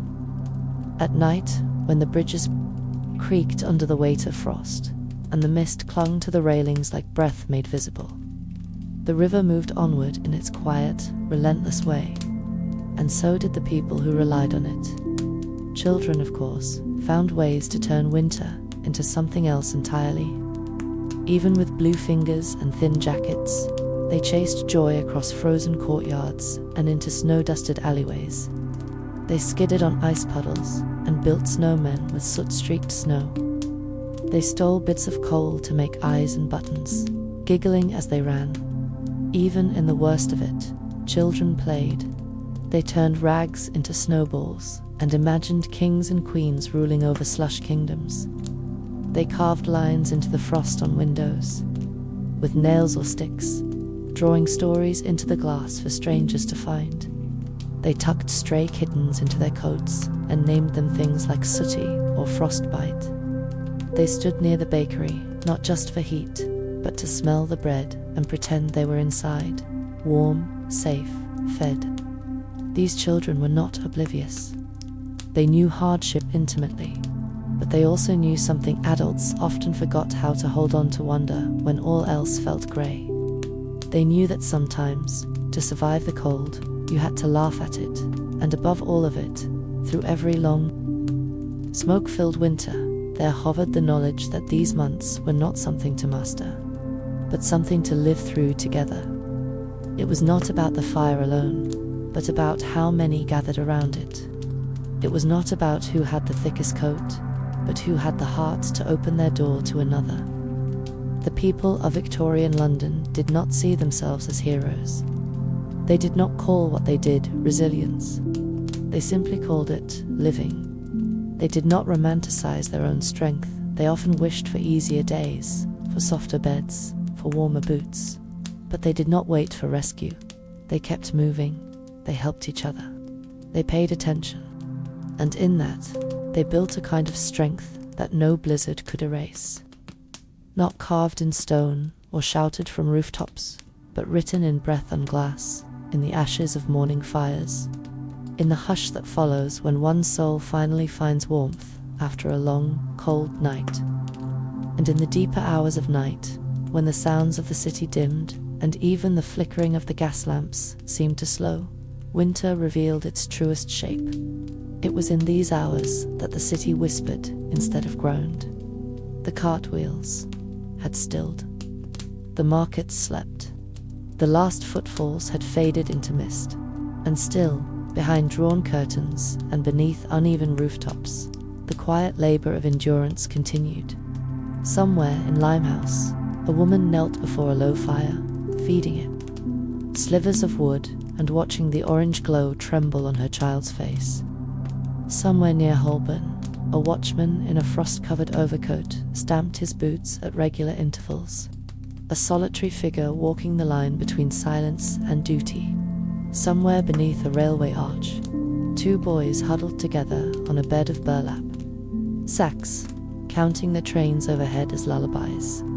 Winter, for all its stillness, never truly slept. It breathed, it waited, and those who lived beneath its weight learned how to read it, not just in temperature or time, but in the feel of the air, the way the fog moved, the sound of footsteps echoing too long in an empty street. In this way, London itself became a second skin for its people, a cold one, but familiar, like a wool coat passed down through generations. To warn, to protect, too precious to abandon. For the city's solitary figures, labourers, foreigners, the forgotten, the winter was often a companion rather than an enemy. They spoke to it under their breath, cursed it, bargained with it. In their letters, if they wrote them, they described its mood like one might describe a difficult neighbor.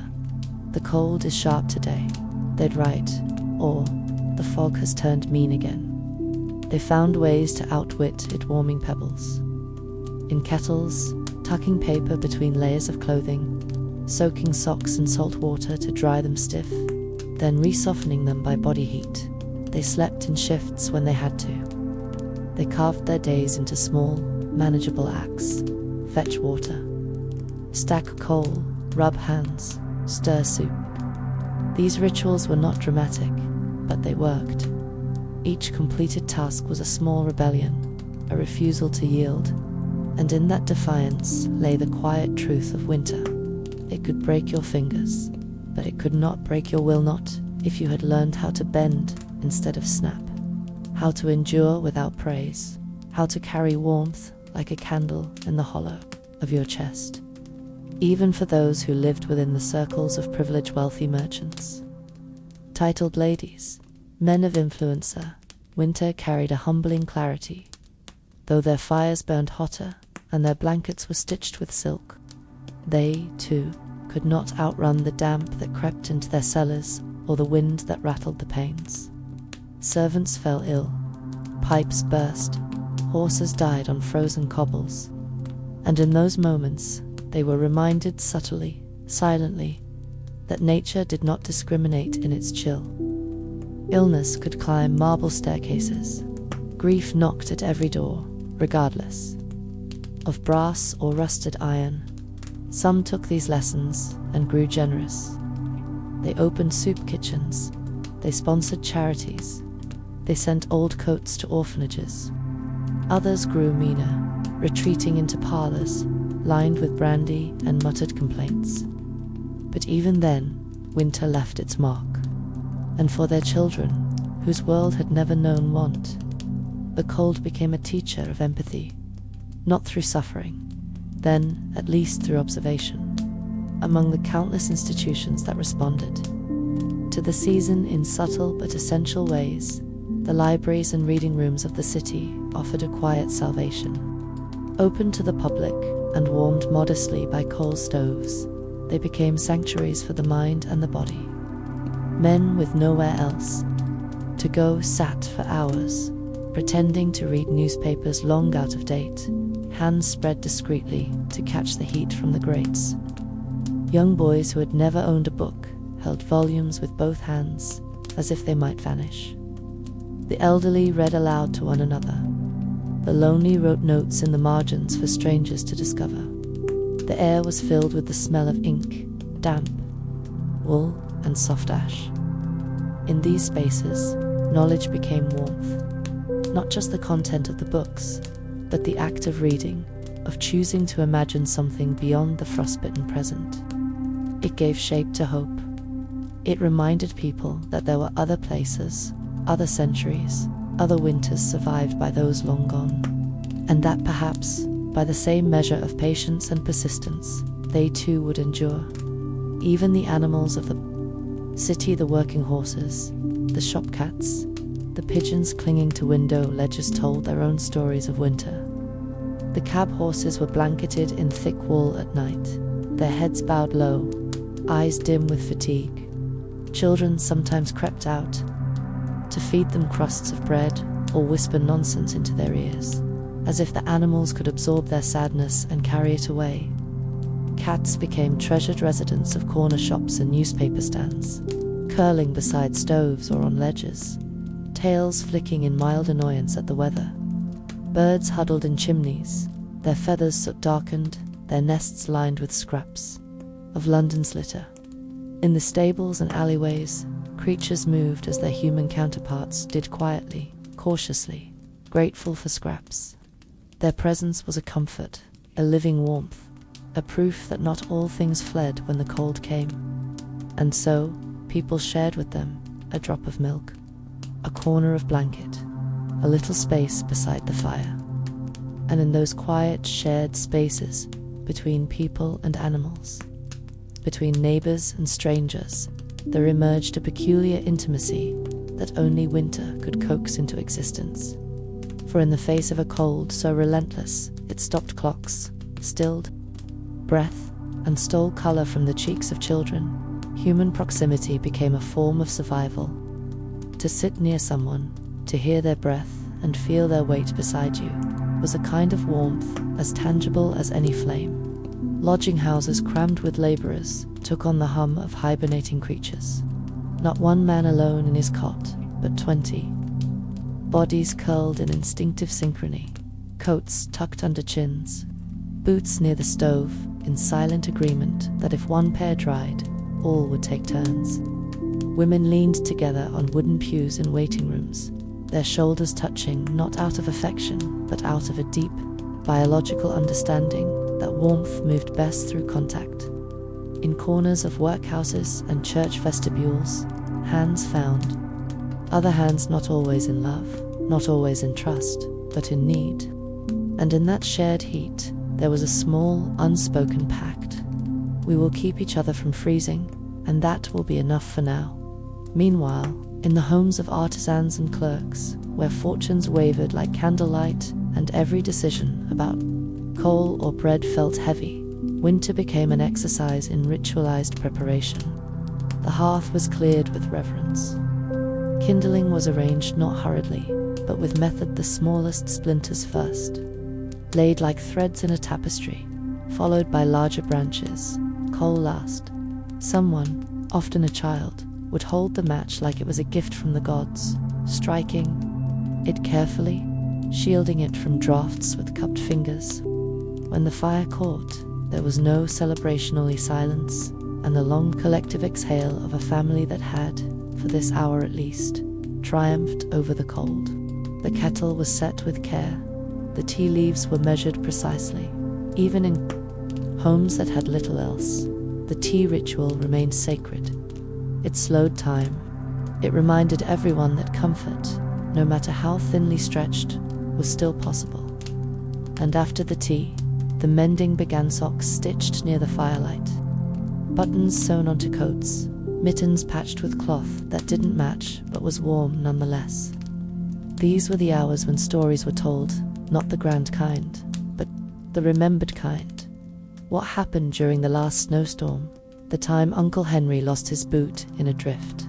The year the pipes froze, and Father had to break ice in the wash basin with a hammer. Memory, in these moments, became a second quilt, something to be wrapped around the children, along with whatever blankets could be found. The city's infrastructure, primitive by modern standards, groaned under the weight of winter each year. Water pipes froze solid in the walls of tenements, bursting in the night and flooding already damp rooms. Icicles formed along eaves like teeth. Roofs buckled under wet snow, particularly in the older, neglected boroughs. Entire blocks went dark when gas lamps failed in the fog, their mantles shattering silently in the cold. The public lavatories, already grim, became treacherous in the frost. Streets that were merely dirty in summer became impassable in sleet horse. Droppings, ash, coal dust, and mud turned to a slurry so foul that even the most desperate refused to wade through it unless absolutely necessary. And yet, the city moved. The dustmen came with carts wrapped in cloth to keep the wheels turning. The postmen walked their routes, beards crusted in ice, letters kept inside their coats to protect the ink. The milkmaids wrapped in shawls, left. Bottles on doorsteps, with the cream frozen and risen like a crown from the neck of the glass. Their footsteps were memorized by the people they served each creek. On the step, a reassurance that the world, for all its cold, still remembered to deliver. And high above this practical churn, winter reshaped the very air people breathed. The smog, always present, thickened in the season's dampness. The city's breath turned from grey to yellow, from thick to choking. The infamous London fog of the late 19th century, thick with coal soot and chemical vapours, blanketed entire neighbourhoods for days. Street lamps lit halos in the haze, but failed to show the pavement below. Carriages collided. People lost their way walking from shop to home. Stories abounded of men who wandered into canals thinking they were alleys, and children, terrified, clung to the edges of buildings, tracing them with fingers to find their doors. In the worst of it, lungs burned with every breath. Doctors called it fog fever. The poor called it the black breath. And yet, daily life continued. Newspapers were still sold. Pianos were still played. Soup was still stirred in every neighborhood, and even through a fog so thick it swallowed sound. People found each other by memory, by familiarity, by faith. Asterisk. And still, through all of it, people dreamed, not just of warmth or food or longer days, but of futures shaped by different winters ones, where children would not go to bed shivering or wake with frost on their lashes. These dreams took quiet, often invisible form.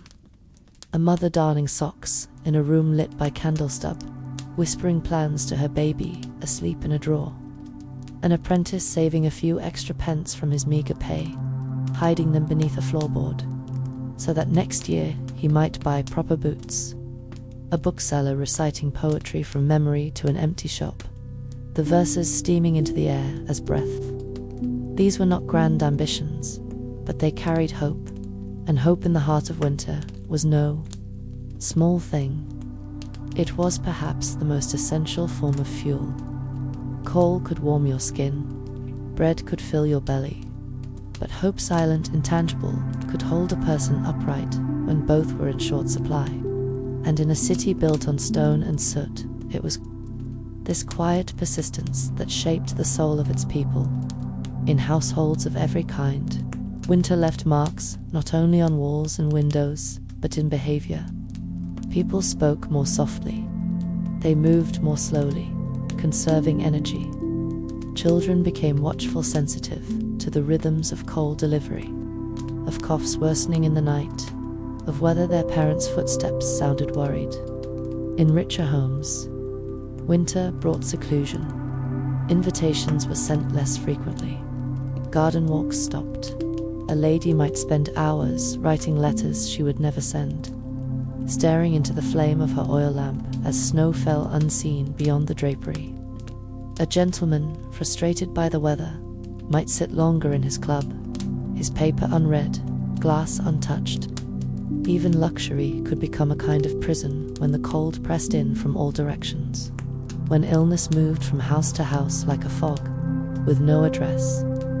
And so, each person withdrew just slightly into themselves. But even in that solitude, there was shared experience and unspoken acknowledgement that everyone, from stable boy to statesman, was walking through the same winter. Among the working poor, especially those in trades that required presence outdoors, time moved differently. Carpenters, ironmongers, coopers, many found their work slowed not by lack of need, but by the cold, stubborn grip on materials and tools alike. Wood cracked, metal refused to bend, stone chilled the hands even through gloves, but the work had to be done. Repairs waited for no thaw. The city's roofs leaked, regardless of season. Its fences collapsed, its floors buckled. And so these workers adapted, not by rushing, but by enduring. One job a day, 1 hour at a time. Tea was brewed strong and black, often boiled in makeshift kettles over street fires. Lunches were eaten standing, steam rising from hands and mouths alike. Conversation was sparse. Nods replaced greetings.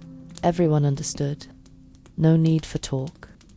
And in this way, another kind of language developed, one made of gestures, of shared glances, of the rhythm of tools against brick and board. It was the language of those who labored not for prosperity, but for survival. And each task finished, in the frost, was its own kind of triumph.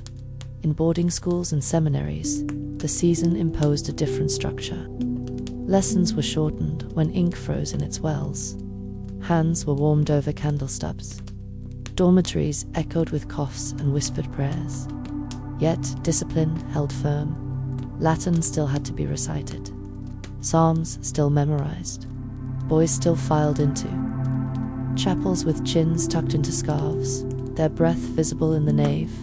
But beneath the rules, the teachers, many of them no better clothed or fed than their students, practiced small kindnesses. A crust of bread slipped into a coat pocket. A fire lit earlier than the schedule allowed. A poem read aloud at day's end, not because it was in the syllabus, but because it reminded everyone that beauty existed, even in January. The boys remembered these things more than the grammar. When they grew old and walked winter streets of their own, they would think not of lessons, but of the warmth of that one teacher's voice as the snow fell against stained glass. In asylums and infirmaries, winter was cruelest. The cold aggravated every ache, every tremor. Patients in their nightclothes huddled together for warmth. Blankets shared between strangers. Orderlies shuffled through wards with hot water bottles and thin soup, their own breath wheezing in the corridors. Fires burned low due to limited funds. Windows wept moisture. Silence hung over the buildings like a second frost.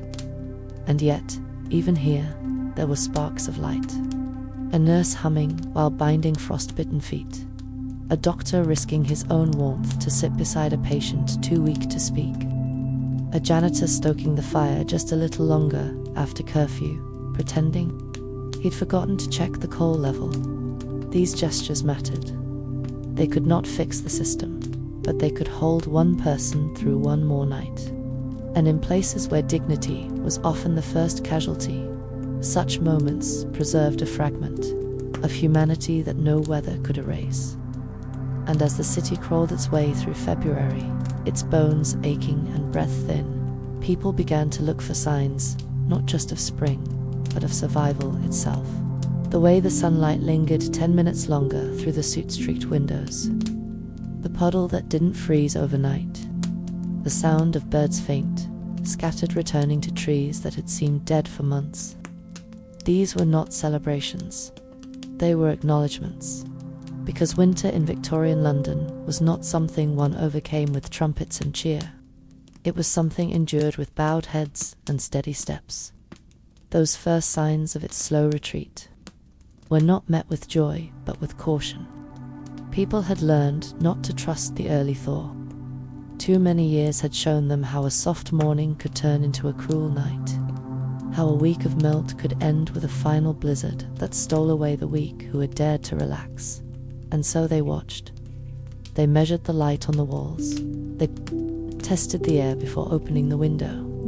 And slowly, very slowly, they began to uncoil from the season's grip, like animals blinking in the mouth of a cave, unsure if the storm had truly passed. But even in this cautious emergence, they carried the memories of what had sustained them. Not just warmth and food, but moments, those fragile, flickering points of connection that had held them upright. A neighbor's knock, a child's quiet humming, the smell of onions cooking when the cupboard had seemed bare. These things stayed with them longer than frostbite. They shaped how people treated one another long after the ice had receded. The man who had once shared his last biscuit might now be the one you gave your chair to. The woman who boiled water for your sick son might be remembered in every future. Winter, her name spoken like a blessing when the kettle first whistled in December. In this way, kindness became seasonal, too planted in winter. It bloomed in spring, unseen but not unfelt. And then, when the worst had finally passed, came the reckoning, the tallying. The city counted its dead. It measured its losses, not just in lives but in hours missed, repairs deferred, children stunted, mothers worn thin. Shops opened their doors again with hands rubbed sore from the cold. Tailors repaired coats that had survived one storm too many. Chimney sweeps reported collapses where no one had called. Workhouses revised their ledgers. Hospitals adjusted their numbers, and clergy offered extra prayers in chapels, still echoing with coughs. But even then, there was no real pause. The moment the ice gave way to mud, the next kind of struggle began. Spring brought its own chaos-flooded cellars, melted gutters, roads dissolving into ruts, but it also brought light, and that light made all the difference. Children ran again, windows opened, men stood outside shops with arms crossed, watching the clouds as though they had forgotten what blue looked like. And though the cold had not been vanquished, its grip was loosened, and people stood up straighter in its absence. And somewhere in the middle of all this thawing, this quiet rising from the ache of the season, someone would remember. A boy now 10 years older would walk down a street and feel a patch of sunlight on his sleeve, and recall the winter when he had no coat, when he had stood in that very same place and prayed for this warmth. A woman might stir her tea and think of her sister, who didn't survive the last cough. A shoemaker would pause at his workbench and realize the rhythm of his hammer had returned to its old pace, faster now, lighter. These recollections were not heavy. They were part of the architecture of endurance, proof that survival was not just physical, but emotional, spiritual, historical, that each person carried the imprint of their winters forward with them, etched into the way they walked, the way they noticed others shivering, the way they held a mug with both hands, even in April. And this, perhaps, was the greatest legacy of those long, soot-dark winters in Victorian London. Not simply that people survived, but that they remembered how that each generation inherited not only their ancestors' coats and cookpots, but their instincts, that the knowledge of how to light a fire with frozen fingers, of how to tell real hunger from mere cold, of how to sit in silence with someone grieving. These lessons were passed, not through books, but through living. And in that way, even the poorest Londoner walked with the wisdom of 1,000 winters behind them, carried in the hunch of their shoulders, the softness in their voice, the way they never let a fire burn out if a neighbor might still need it. And as spring took hold and the days became longer by imperceptible degrees, London did not forget the cold. It simply carried it forward like a shadow stretched thin beneath the sun. The frost melted, yes, but it left behind stains, the shape of damp on ceilings, the memory of breath in the still air, the echo of coughing behind closed shutters. And these remnants served not as sorrow, but as reminders.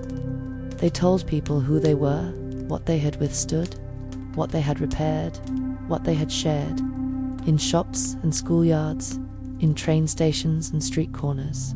Life resumed, but slower, softer, touched by the exhaustion of survival. And yet, there was pride in that exhaustion. It wasn't worn like a medal.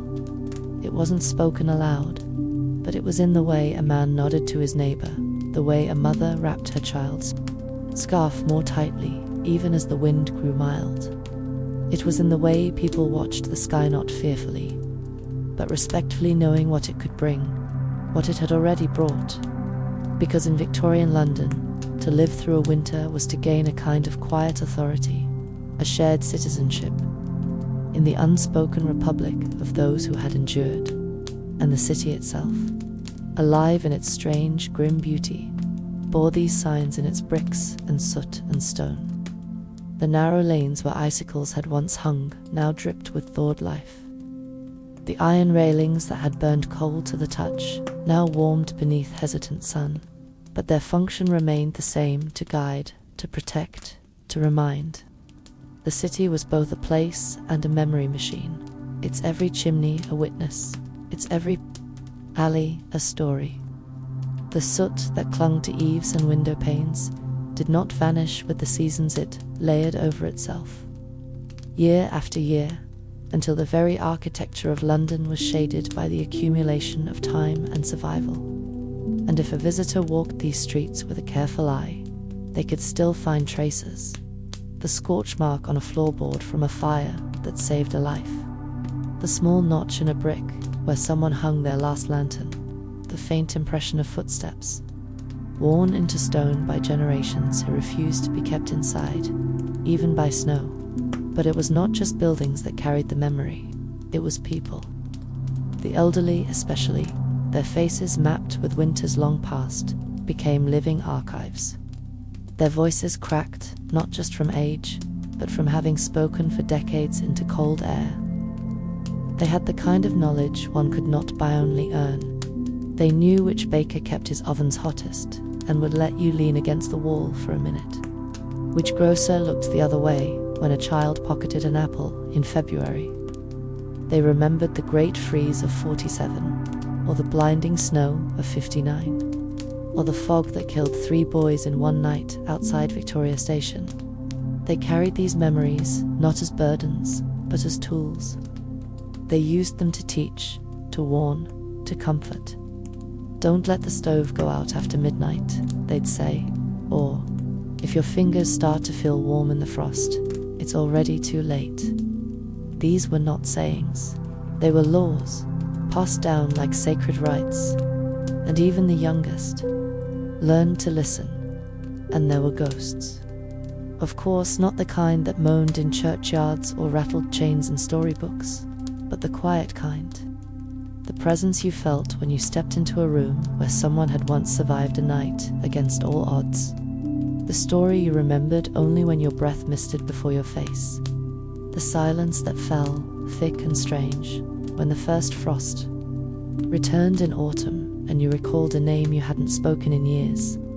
These ghosts were not feared, they were welcomed. They reminded people that they were never the first to suffer, never the only ones to endure. They gave weight to the warmth of a fire. They made every bowl of stew, every shared blanket, feel like a ceremony. And so, in a city that feared poverty more than death, in a century that valued progress over pause, winter gave people a different kind of wealth, a communal memory of what it meant to survive together, to survive without applause, to survive quietly, because that was all there was. And so, as the spring rains washed the soot from windowsills and green crept back between the cracks in the stone, London exhaled not with joy, but with release.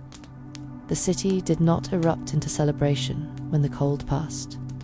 There were no festivals, no processions. Instead, there was sweeping, there was mending, there was rearranging the pantry shelves and brushing dust from curtains, and taking out boots to dry in the last of the wind.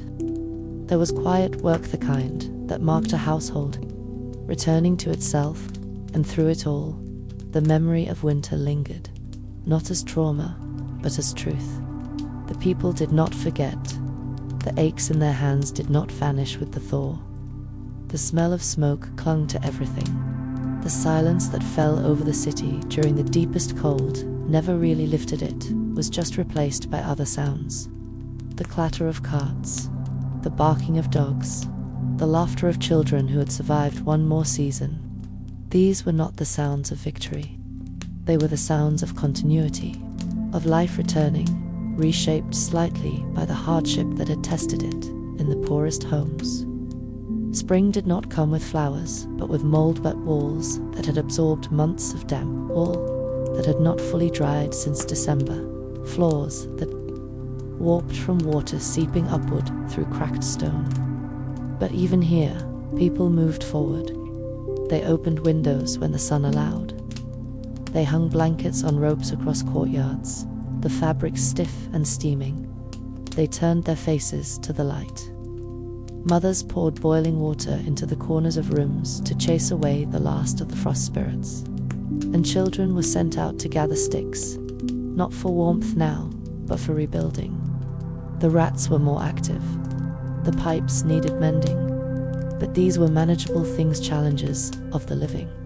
And in the brightening of each day, there was a rhythm re-emerging. The bakery's heat once again spilled out into the street in the morning, and people leaned near the door, not out of desperation, but habit. The cries of vendors returned to their melodic urgency. The fishwife shouted louder. The knife grinder's bell rang clear. And above it all, the city creaked back into motion, as if rousing itself after a long and difficult dream. And in those wealthier quarters, where winter had been more inconvenience than threat, spring brought back the old rituals, the reopening of drawing rooms, the replanting of garden beds, the polishing of brass and glass and leather. But even here, the season left its fingerprints. Some curtains would not be reused. They were too sooty, too faded by smoke. Some children had been ill and had not recovered their strength. Some guests were never seen again. Even the well-fed remembered the winter, though they remembered it differently through cancelled parties and frozen pipes, through the death of a servant or the illness of a cousin. The city's upper crust had endured, but it too bore witness to the season's reach. Their carriages had skidded on the same streets. Their view had been blocked by the same fog. And as they walked their promenades again in April, parasols open, hats neatly pinned, there was a slight change in their pessapours when passing the alley where a lamplighter had slipped. A glance toward the shelter that had taken in 50 women during the frost, a moment of thought before refusing a beggar's outstretched hand. Because in the end, what winter did more than freeze or kill or slow was reveal. It peeled back the distractions. It stripped life to its most basic parts: warmth, food, shelter, companionship. It showed who you were when the excesses fell away.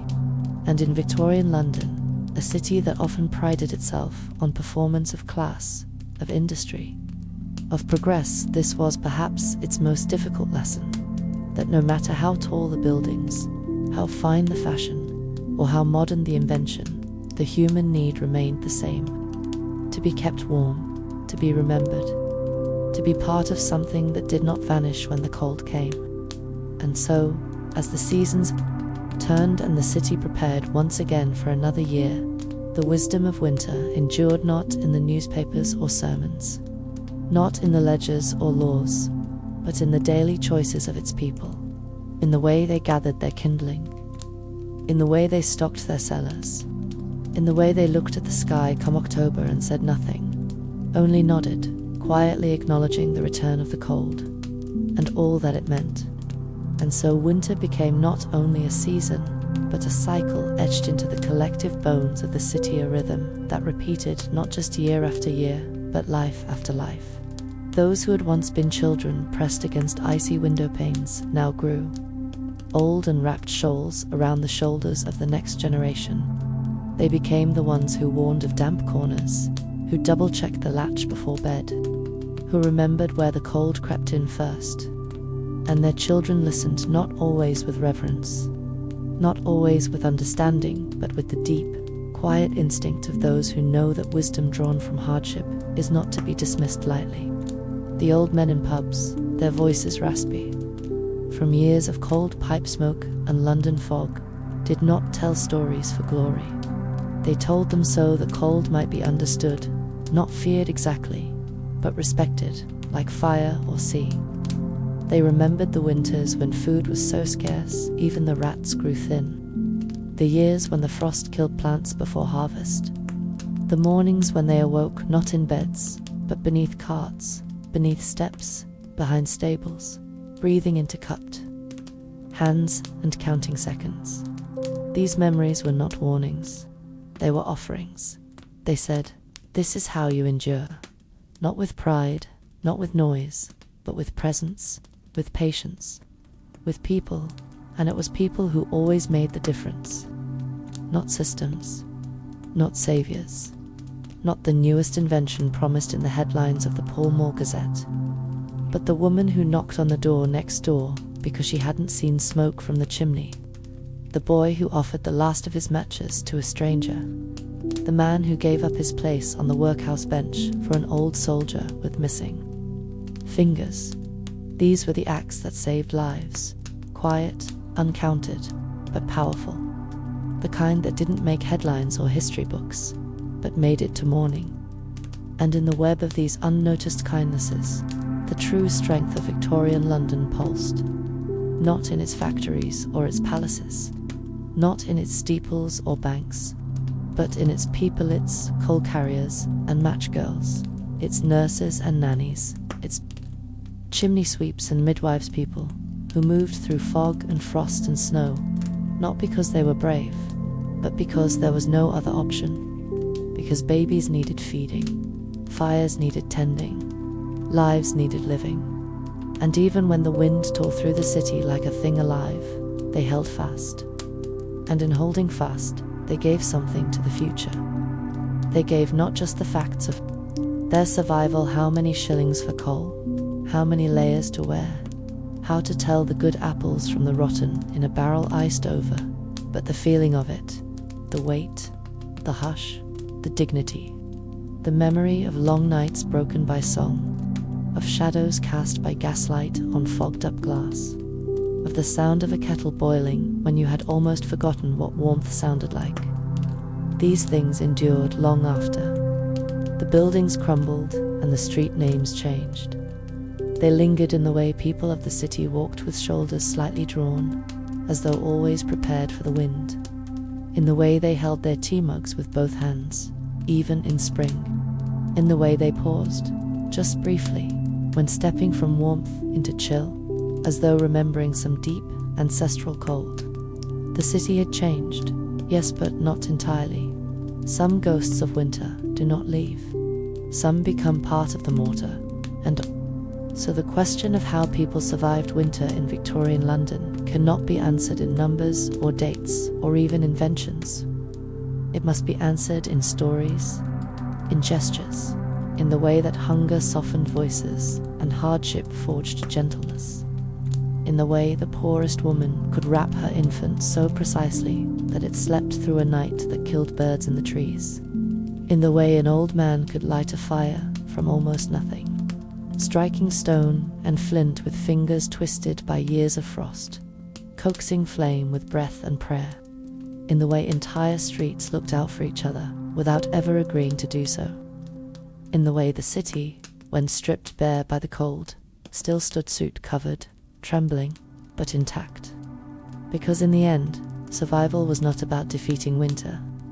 It was about becoming part of it, about learning to move with its rhythm, to hear its warnings, to cherish its rare, silver-lit silences, to endure not as individuals, but as a collective, breath, rising, steaming, surviving.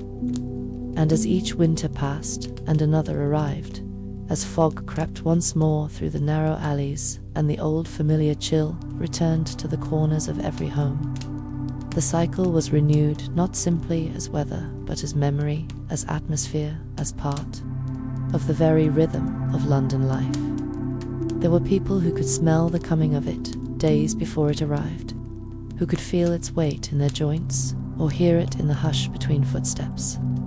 Bakers began their morning fires just a little earlier. Coalmen padded their horses with thicker blankets. Teachers in parish schools told children to rub their hands together more often. The older boys carried pockets of salt for the doorsteps, passed down by fathers who remembered the slips, the breaks, the bruises of winters long gone. Nothing was wasted, not breath, not heat, not movement. The wisdom of endurance had made the city careful, methodical. Curtains were stitched with coins in the hems to block drafts. Tinfoil and newspapers were pinned to walls to reflect what little warmth a fire could offer. And everywhere, the city hummed with the sound of hands. At work, sewing, sawing, chopping, stirring. No one asked if the winter would be bad.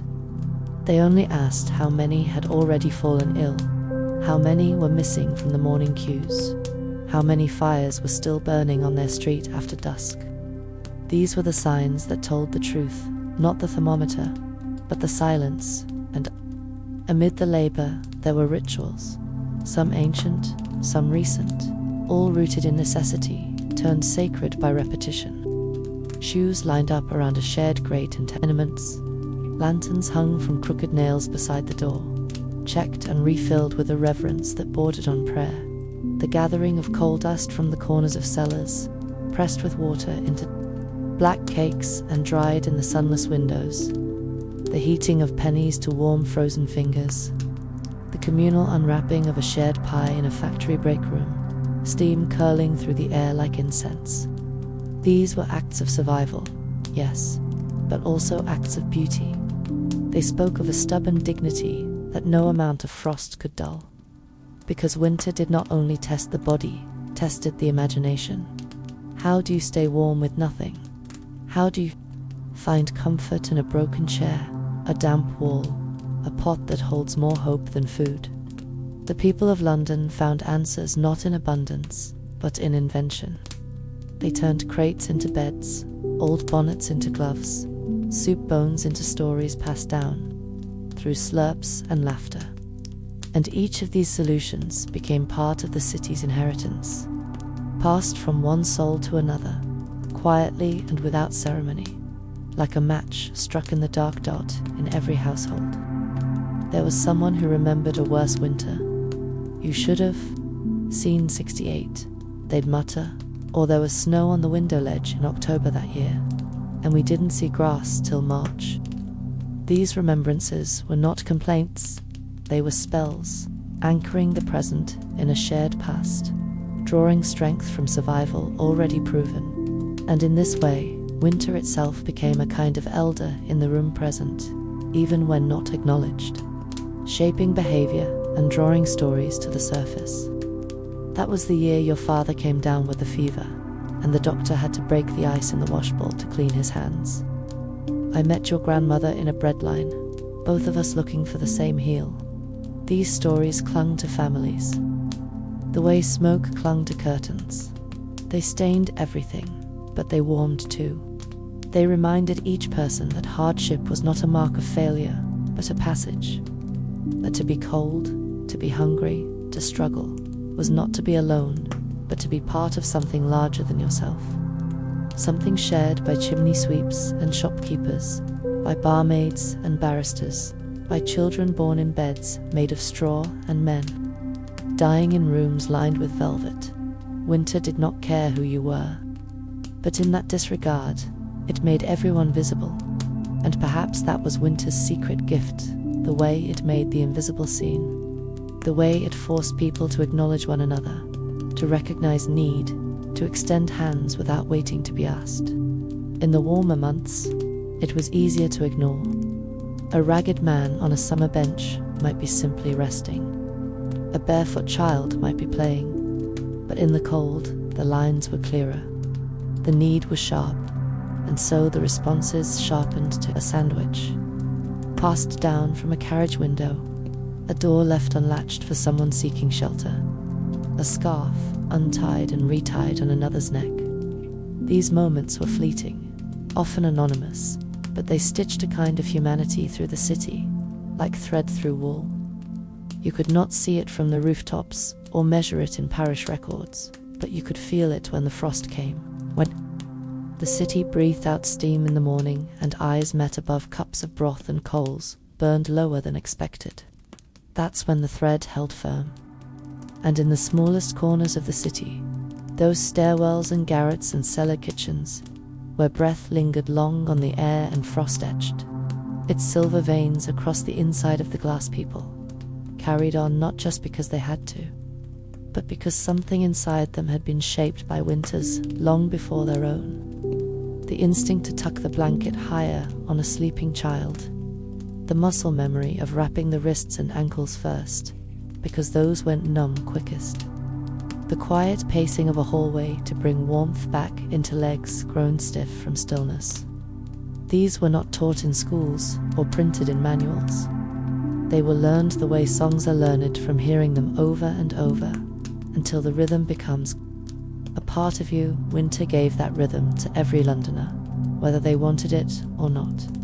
It pulsed in the pacing of a policeman's boots through snow, in the brushing of ash from a hearth that hadn't cooled in weeks, in the timed pouring of tea measured not by clock but by breath. Time itself changed shape in the cold stretched in the early morning dark, shrunk in the sudden grey fall of afternoon fog. Clocks mattered less than warmth. Hunger kept its own hours, and those who survived winter did so by feeling its time, in their bodies, in the ache that came before a storm, in the way cold slipped up through the floorboards and into the spine. You didn't fight it, you adapted to it. You matched its slow, quiet pace with your own, and in that matching, you found a kind of peace, and then, once in a while, something extraordinary would happen. Not a thaw, not a sudden shift, but a moment of beauty so quiet and complete that it made the struggle worth continuing. A morning when the frost on the rooftops caught the rising sun just right, turning every chimney into a glowing tower. A child's laughter echoing down an alleyway so sharp and bright it cut through the fog like a bell. The feel of a hand, calloused and cracked, reaching for yours at the end of a long walk home. These things were rare, but they were real, and they were held on too tightly. People remembered them more than the pain. Or perhaps the memory of beauty made the pain endurable. That small fire lit in a neighbor's grate when yours had gone out. That tune hummed by a passing stranger who didn't know you were listening. That warmth of a cup passed to you without a word, both of you pretending it wasn't the last. These moments were winter's secret, that even in the depth of its difficulty, it gave people permission to care for each other in ways they never would have dared in summer. There was no room for pride when frostbite threatened, no shame in asking when everyone else was cold too. And in that leveling of hardship, something soft and sacred took root. Even the churches, which had always offered sanctuary in the spiritual sense, opened themselves wider in the cold. Their stone walls held heat badly, and many pews were just as hard as the street outside, but they offered something deeper: stillness, shelter, silence. People came in not always to pray, but to sit, to be unseen for a while, to close their eyes and forget the cold gnawing at their souls. Candles were lit not just for saints, but for the lost, the missing, the unnamed dead of another hard winter. Hymns rose slowly through cold breath, sung softly but with depth, like embers glowing in the dark. And the priests and vicars, though overworked and often cold themselves, made room. They walked the aisles with blankets. They left doors unbolted longer than allowed. They found ways to heat broth when the poor came in shivering. And when there were deaths, and there always were, they read the names aloud, even if only two. People came to hear them, because to survive winter was one thing, to be remembered through it was another. And in this way, the churches became not just houses of God, but houses of memory, houses of holding on. And through it all, what remained was not the cold itself, but the way people responded to it, not as a singular enemy, but as a condition of living. In Victorian London, the winter was not something that surprised anyone. It was expected, predicted, and prepared for, but never tamed. The rich bought coal by the ton, the poor gathered it one cinder at a time, but neither ever felt entirely safe from the reach of the frost. And so a kind of resignation settled in, not passive, but practiced. This was a city that knew how to brace itself, how to hold its breath. From the moment October's winds began to shift, hands moved a little faster. The markets grew heavier, with root vegetables, with coal dust in the seams of every sack. Seamstresses stitched flannel into layers that would never be seen. Shopkeepers started laying aside cheap candles and dried tea leaves for customers who would run out mid-season. There was no panic, just the quiet ticking forward of 1,000 preparations, each one seemingly small but collectively enormous. These rituals built a scaffolding around the city, one held not in iron or wood, but in memory, intuition, and the shared acknowledgement of what was coming. It was this awareness, not just of cold, but of one another, that allowed the people of Victorian London to endure winter not simply as individuals, but as a kind of invisible collective. No one needed to speak it aloud, but everyone knew when the fog grew too thick to see your own feet. You walked slower and listened harder. Everyone knew when you passed someone hunched by a stairwell and heard no breath, you stopped and checked. Everyone knew that if your fire burned brighter than expected, you made extra tea because someone, somewhere, would be knocking soon. These were the rules beneath the rules, the code of frost. It didn't matter what language you spoke, or what faith you followed, or where your parents had been born. The cold was fluent in every dialect, and the response to it, compassion, however fleeting, was universal. Even the hardened criminals of the city, the pickpockets and hustlers and bare-knuckle boxers, often paused in their games during the worst of it. The cold flattened the playing field. It turned everyone into someone trying to get through the night. And when it passed, as it always did, the season left behind more than just weariness. It left behind a different kind of strength, not the loud kind, not the triumphant kind, but the kind that sits low in the chest and says, "You did it again. You made it through. Your boots didn't fall apart. Your hands still work. Your neighbor is still alive. The window held. The baby didn't cough last night." The quiet victories of winter survival were so small, they could be missed if you weren't looking. But they were everywhere, in the scratch of pen on paper from someone writing a letter they hadn't dared begin in December. In the crack of a window finally opened, in the laughter that returned to someone's voice like a bird to an abandoned eve. And all of these moments collected year after year, brick by brick, became the soul of the city. Not the cathedrals, or monuments, or grand houses, but the breath that rose above them all when January was at its worst. When the wind howled and still, from some hidden corner, someone lit a lamp, and in this long, unglamorous dance with the cold, it was not grand solutions that carried people through, but the cumulative weight of modest gestures. A saucepan of broth stretched just far enough to feed for when it was meant for two. A scarf passed down so many times its threads remembered the faces of generations. A single coal dropped into a neighbor's pail with a glance that said, "Don't mention it." These were not the things of epics, but they were epic in their persistence. They defined how people endured, not in defiance of winter, but in negotiation with it. And this quiet negotiation was mirrored in the city itself. The way its streets narrowed to cut the wind, the way its buildings leaned together, shoulder to shoulder, as if bracing, the way shop awnings curled inward, protecting their own doorways, like mothers shielding infants. London was not a city that ignored winter. It adapted to it, adjusted its posture, and waited it out with clenched teeth and layers of wool. And in doing so, it taught its people to do the same. Not to conquer hardship, but to meet it with stillness, caution, and endurance. The air, when the frost set in deepest, took on a weight that made every breath feel deliberate. You noticed it most in the early hours, when even the crows seemed to caw more quietly, as if aware that noise in cold air breaks more easily. The baker lit his oven in silence. The blacksmith's hammer fell with a muffled thud, and the footsteps, those endless Victorian footsteps, took on a new timbre. Slower, careful, softened by the packed snow and soot. The horse's breath rose like smoke from war machines. The carriage wheels cracked against ruts, iced over from the night before.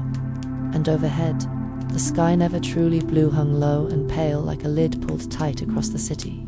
All these sounds, all these motions, formed a kind of winter symphony, not of music, but of routine.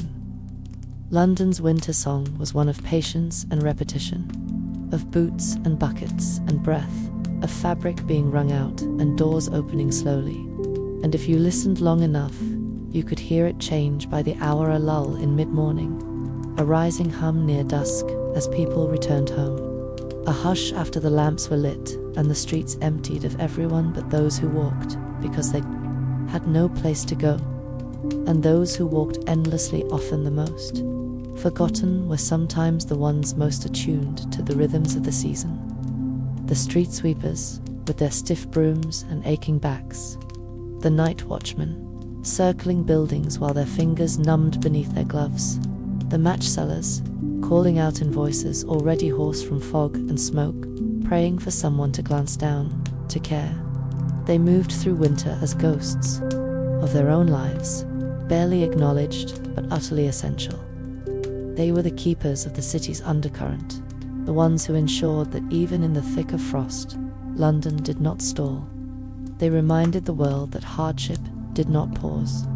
Because no one looked, it persisted, quietly, constantly, and they taught others, not through words but through being, that to survive was not always to be seen. It was often to simply keep going, step after step, breath after breath, until the cold relented. And so, while the rest of the world turned its pages, while empires expanded, trains arrived, telegrams crossed oceans within the streets and homes of Victorian London. Winter moved slowly and intimately, shaping not policy but posture, not history but habit. It crept into how people sat closer to the hearth, knees drawn up under chins. It shaped how they spoke quieter, slower, as if the cold might steal their words away if they let them rise too fast.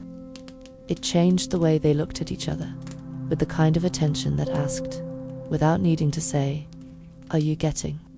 By it wasn't charity exactly, it was awareness, a kind of social weathering that made one face familiar with the sight of struggle in another. And no one found that remarkable. It simply was.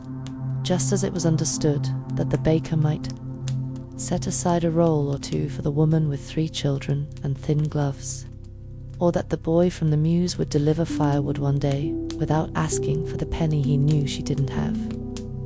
These exchanges were not driven by altruism. They were driven by understanding, because winter was long and one good turn was sometimes the only thing that kept the next hour from becoming unbearable. In places where conversation flourished in the alehouses, the street corners, the church stoops, the cold was rarely discussed directly. It didn't need to be. Instead, people spoke of who had taken ill or been laid low. They talked of chimneys gone cold, of boots that hadn't been seen at the usual hour, of windows still shuttered well past light. Winter did not need to announce its victims. The city was observant. It noticed when someone's breath no longer marked the morning air, when the last candle flickered out before the clock struck 12. And though not all were mourned with names or bells, most were at least remembered, if only in the way someone looked toward an empty doorstep or walked slower past a known stoop. That kind of grief was quiet, deeply embedded, and almost indistinguishable from the season itself. But it was real, and it was shared. The city carried its losses, not like a wound, but like a weight distributed across shoulders already burdened with other loads. No one stumbled because of it, but no one forgot either. Children, ever the inheritors of adult silence, learned to read winter without being taught. They learned which windows might mean warmth if you stood nearby. They learned to recognize the sound of a pot boiling versus one nearly empty. They knew how to gather wood without being seen, and how to hide a hand-me-down coat beneath a layer of pride. They learned early that the world could be both hard and soft, and that kindness often came with calloused hands. They didn't call it resilience, they just called it life. But in their games and stories, traces of the season always crept in. Snowmen made from soot-heavy slush, imaginary kingdoms ruled from sewer grates, lanterns fashioned from broken jars and candle ends. Even their laughter seemed sharper in the cold, more urgent somehow, like it needed to carve space in the frost before it melted away. And when spring returned, they did not forget the winter. They carried it into their drawings, into their questions, into their first attempts at understanding why the world turned as it did. And as the 19th century edged forward year by year, storm by storm, the people who had lived through the hardest winters of their time began to pass on their knowledge, not in speeches, but in habits. They made sure their children knew how to bank a fire properly, how to warm a room with a pan of bricks, how to test a wall for damp with the back of the hand, how to sit still enough to feel the draft and know where it came from. These were not lessons found in books. They were passed on while peeling potatoes, while darning socks, while sitting quietly at dusk with a shawl pulled up to the chin. And these lessons were not offered with fanfare. They were simply folded into daily life, like flour into bread. And so the knowledge survived, even when the ones who had learned it hardest were gone. It lived in how Londoners treated cold not as an interruption, but as a returning guest and welcome, yes, but expected. And in time, that inheritance of survival became as much a part of the city as its bridges and bells. For even after the worst of Victorian hardship had eased, even as new technologies arrived with promises of warmth and speed radiators, railways, gaslight that stayed burning even through the fog the memory of winter endured. It clung to the way people spoke in early autumn, with their glances toward the sky growing longer, more measuring. It lingered in the habit of stocking pantries a little earlier than needed, of checking the state of boots before the first frost. It appeared in the way grandmothers, who no longer slept beside frost-rimed walls still, wrapped their grandchildren's scarves tight enough to block the chill that lived only in memory. These were not superstitions. They were responses to an education given by cold and hunger and years of long, grey struggle. Because London had not just survived winter, it had been shaped by it, moulded, not like something broken, but like something tempered, stronger, quieter, more observant. A city whose people knew how to wait, how to listen, how to look after one another without ceremony. And perhaps that is what defined the spirit of those winters most. The way the city resisted spectacle. There were no medals for those who held their neighbours while they died. No monuments to the mother who gave up the last coal so her child might sleep warm one more night. No record of the child who took off their scarf and tied it around the feet of someone older. These moments were not forgotten, they were simply never declared. They were folded into the fabric of a city that understood how fleeting warmth could be, and how lasting a kind act might become. For in a time when life itself offered few guarantees, people did not rely on recognition. They relied on repetition, on the rhythm of care, on the certainty that when the sky turned heavy with ash and fog and sleet, someone, somewhere, would do the right thing, not because it was rewarded, but because it was remembered, and the city remembered in ways no census or ledger ever could. It remembered in the way soot was wiped from windows at the first sign of sun, not to clean, but to see. It remembered in the pause a man took before walking past the corner where his friend had once sold chestnuts through a long, bitter season. In the quiet way a woman still stirred her tea the same number of times her mother did on the coldest days.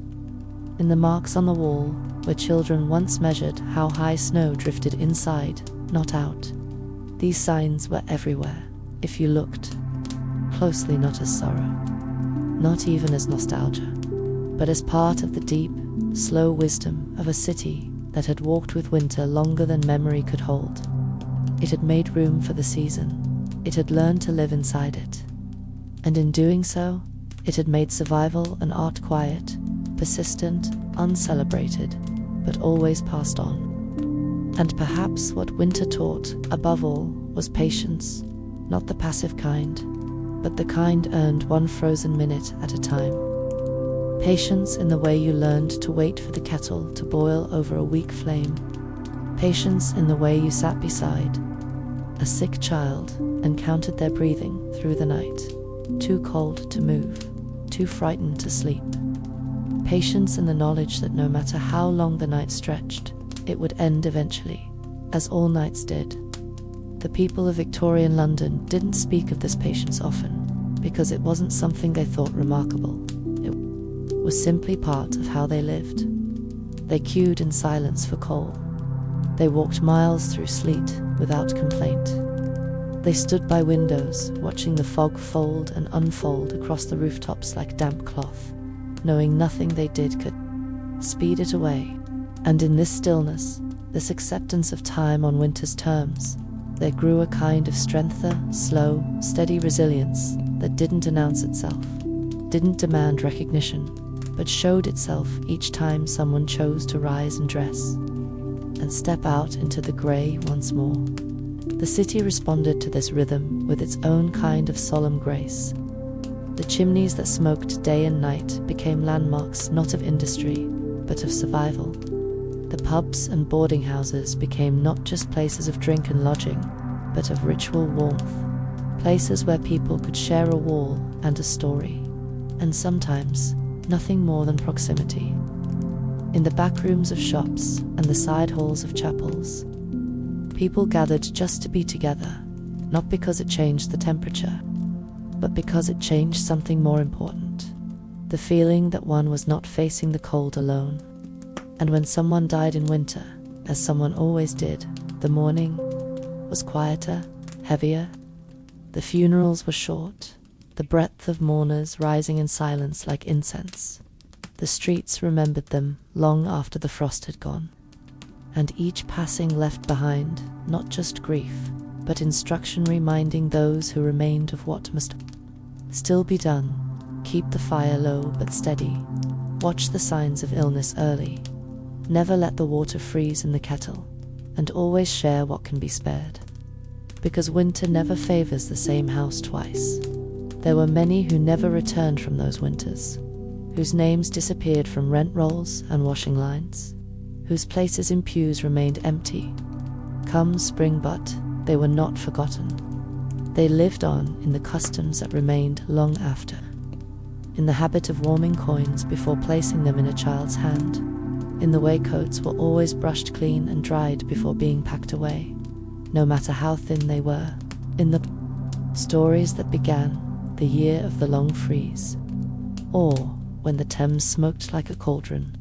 Their lives became part of the city's story, not through monuments or biographies, but through habits, through language, through the way someone might look out the window at the first frost and say nothing at all, just nod, as though nodding to an old acquaintance returned again. Asterisk, and so winter became not just a season, but a kind of wisdom passed, not through books or proclamations, but through glances, through shared silences, through the instinct to reach for a match before the room grows too dark. It lived in the texture of life, in the smell of smoke caught in shawls, in the grit of coal beneath fingernails, in the sound of bread crust cracking open when it's still warm enough to matter. This was not survival marked by heroism or invention, but by the accumulation of ordinary acts performed in difficult weather, putting the kettle on before your fingers thaw, choosing to give away your dry boots because someone else's feet are smaller and more at risk. It was the mothers boiling bones for the 5th time because broth still held warmth. It was the street preacher who lit a fire from his own sermon papers when a beggar fainted in the fog. It was the boy who went without lunch so his sister could wear both pairs of socks. None of these stories made the front page of the Illustrated London News, but they are what kept the city breathing through its darkest days. It wasn't the gas lamps, or the engineering marvels, or the strict social order. It was care, quiet and constant, and often anonymous, like the frost itself.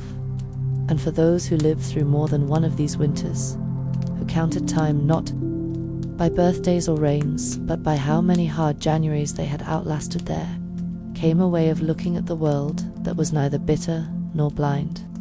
They did not romanticize the cold. They remembered the funerals, the hunger, the strange blue that crept into fingertips and didn't leave until spring. But they also remembered the acts that made those months possible. The neighbor who sang through the wall, the priest who said nothing when you slept in the pews, the child who kissed your chapped hand without flinching. These were not sentimental memories. They were tactile. They had weight and scent and temperature. They reminded those who carried them that winter was not something survived alone. It was a collective endeavor, a mutual burden, a slow dance between what was endured and what was offered freely, without expectation. And long after the ice had melted and the fog had lifted, that way of seeing remained. It shaped how one gave, how one spoke, how one noticed others. Because once you've seen how a city holds itself together in its coldest hour, you carry that knowledge with you into every season. And even as the century turned and chimneys grew higher and heaters became less rare, and the streets were widened and repaved, and the railways ran on time, the old knowledge never vanished. You could still see it in the way a shopkeeper placed the extra crust in a poor man's bag without marking it on the tally, in the way a grandmother's fingers hesitated at the window frame when the first frost came, remembering when that same glass once froze her breath solid, in the way people walked a little slower in January, not from fatigue, but from reverence, because they remembered, or they remembered remembering.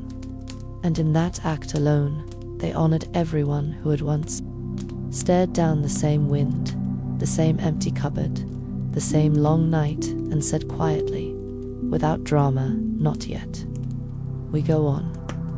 And what winter gave, even in its cruelty, was a kind of clarity, the kind that washed color from the world but sharpened its outlines.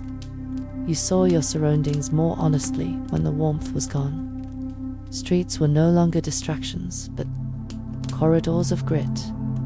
A home was not judged by its size, but by the strength of its door against the wind. The people, too, became simpler in silhouette, but deeper in presence. The woman who walked with a bundle of sticks became not a figure of poverty, but of fortitude. The man who poured a bucket of ash across the stoop was not simply cleaning, but guarding his threshold against the creeping cold. Children running, with scarves trailing behind them, were not only playing, they were defying a season that did not want them to laugh. In the absence of comfort, every small thing became meaningful. The curl of steam from a chimney was a sign of life. The sound of a fire poker was reassurance. Even the scent of paraffin oil became welcome, for it meant light, it meant time would continue just a little longer. These sensory anchors grounded people through the monotony of cold and soot and time slowed by hardship. But beyond the senses, there was a way winter reshaped thought. It narrowed ambitions into necessities, transformed worry into motion. The question was not, what shall I do with my life? But, where shall I find coal before nightfall? Not, who do I wish to become? But, how do I keep my brother from coughing again? In this way, the season focused people.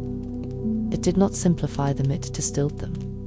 What remained after weeks of cold and little sleep and endless small worries was something firm and tender all at once.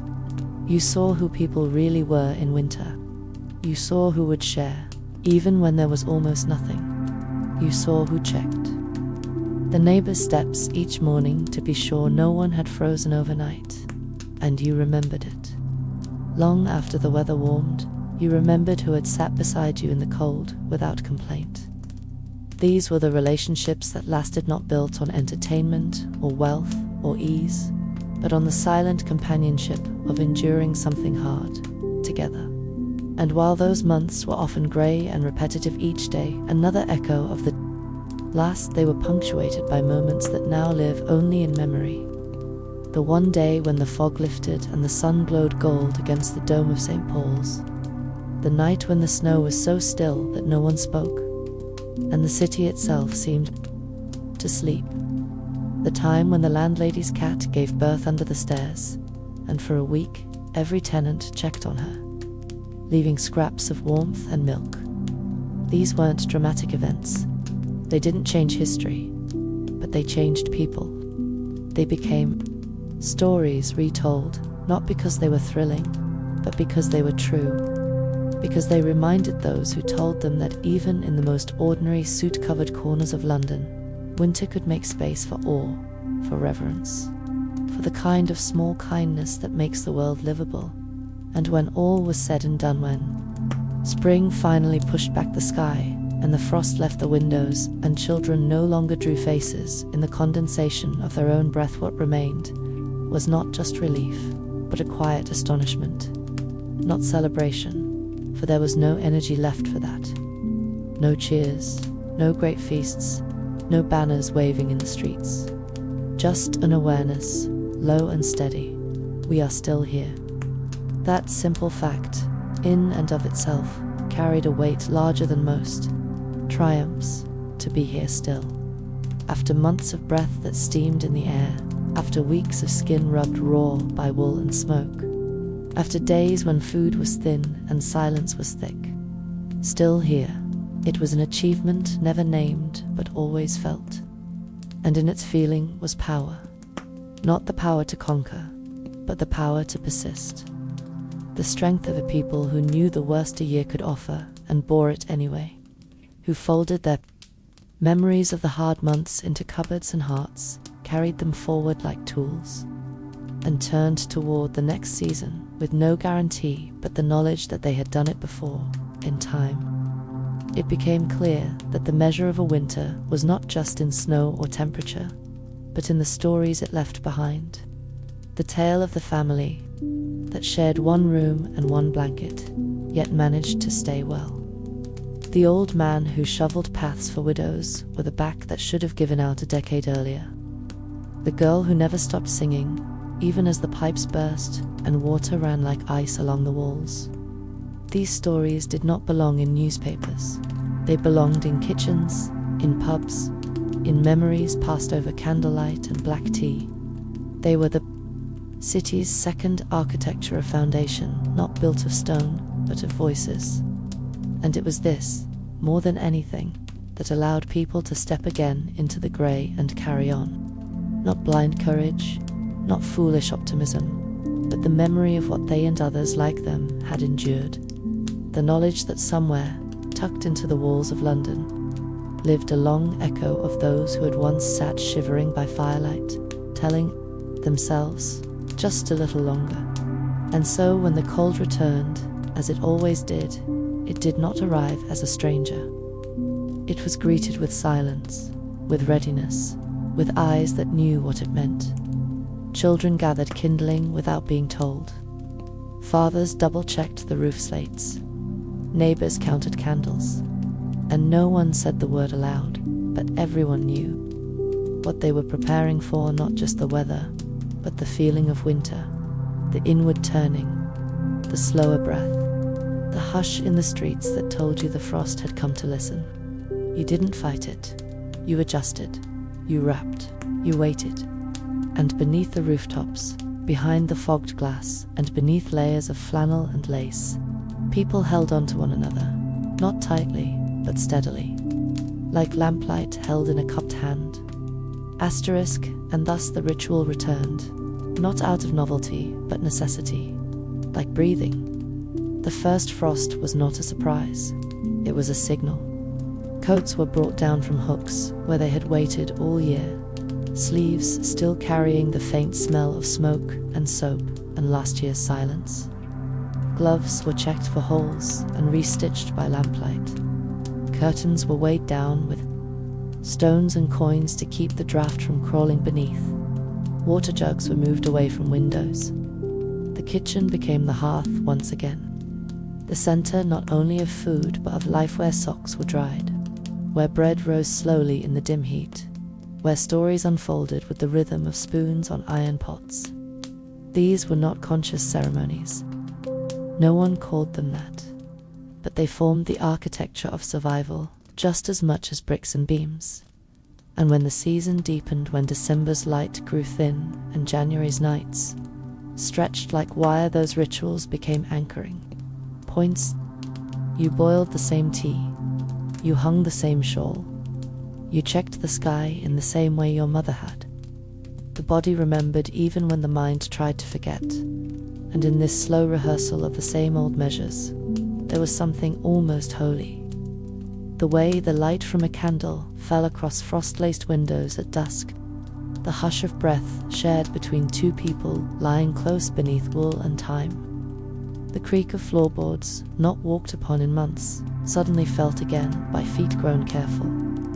With cold, Londoners became creatures of habit, not out of laziness, but devotion to warmth, to each other, to the idea that no matter how long the season lasted, it could be carried, if not conquered.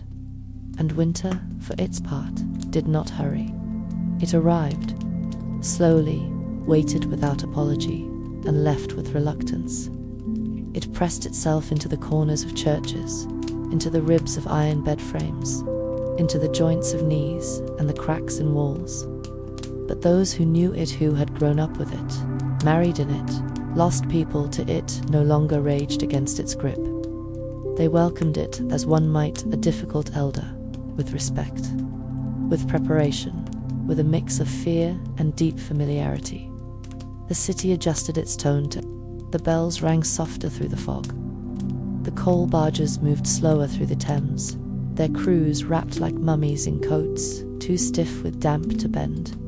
The print shops worked later, their presses steaming in the cold air as newsboys waited for their stacks, hopping from foot to foot for warmth. Even the air changed, timbre thicker, hungrier, curling into lungs like smoke. But amidst it all, life went on. A woman still opened her shutters at first light, even if her breath froze before it reached the sill. A child still scribbled on scraps of paper, fingers raw but eager to make something joyful. A blind man still tapped his cane along the frozen gutters, charting the city not by sight but by vibration, listening to the city echo back beneath the frost. These were not grand acts, but they were acts of defiance, small declarations that winter could occupy the streets but not the soul.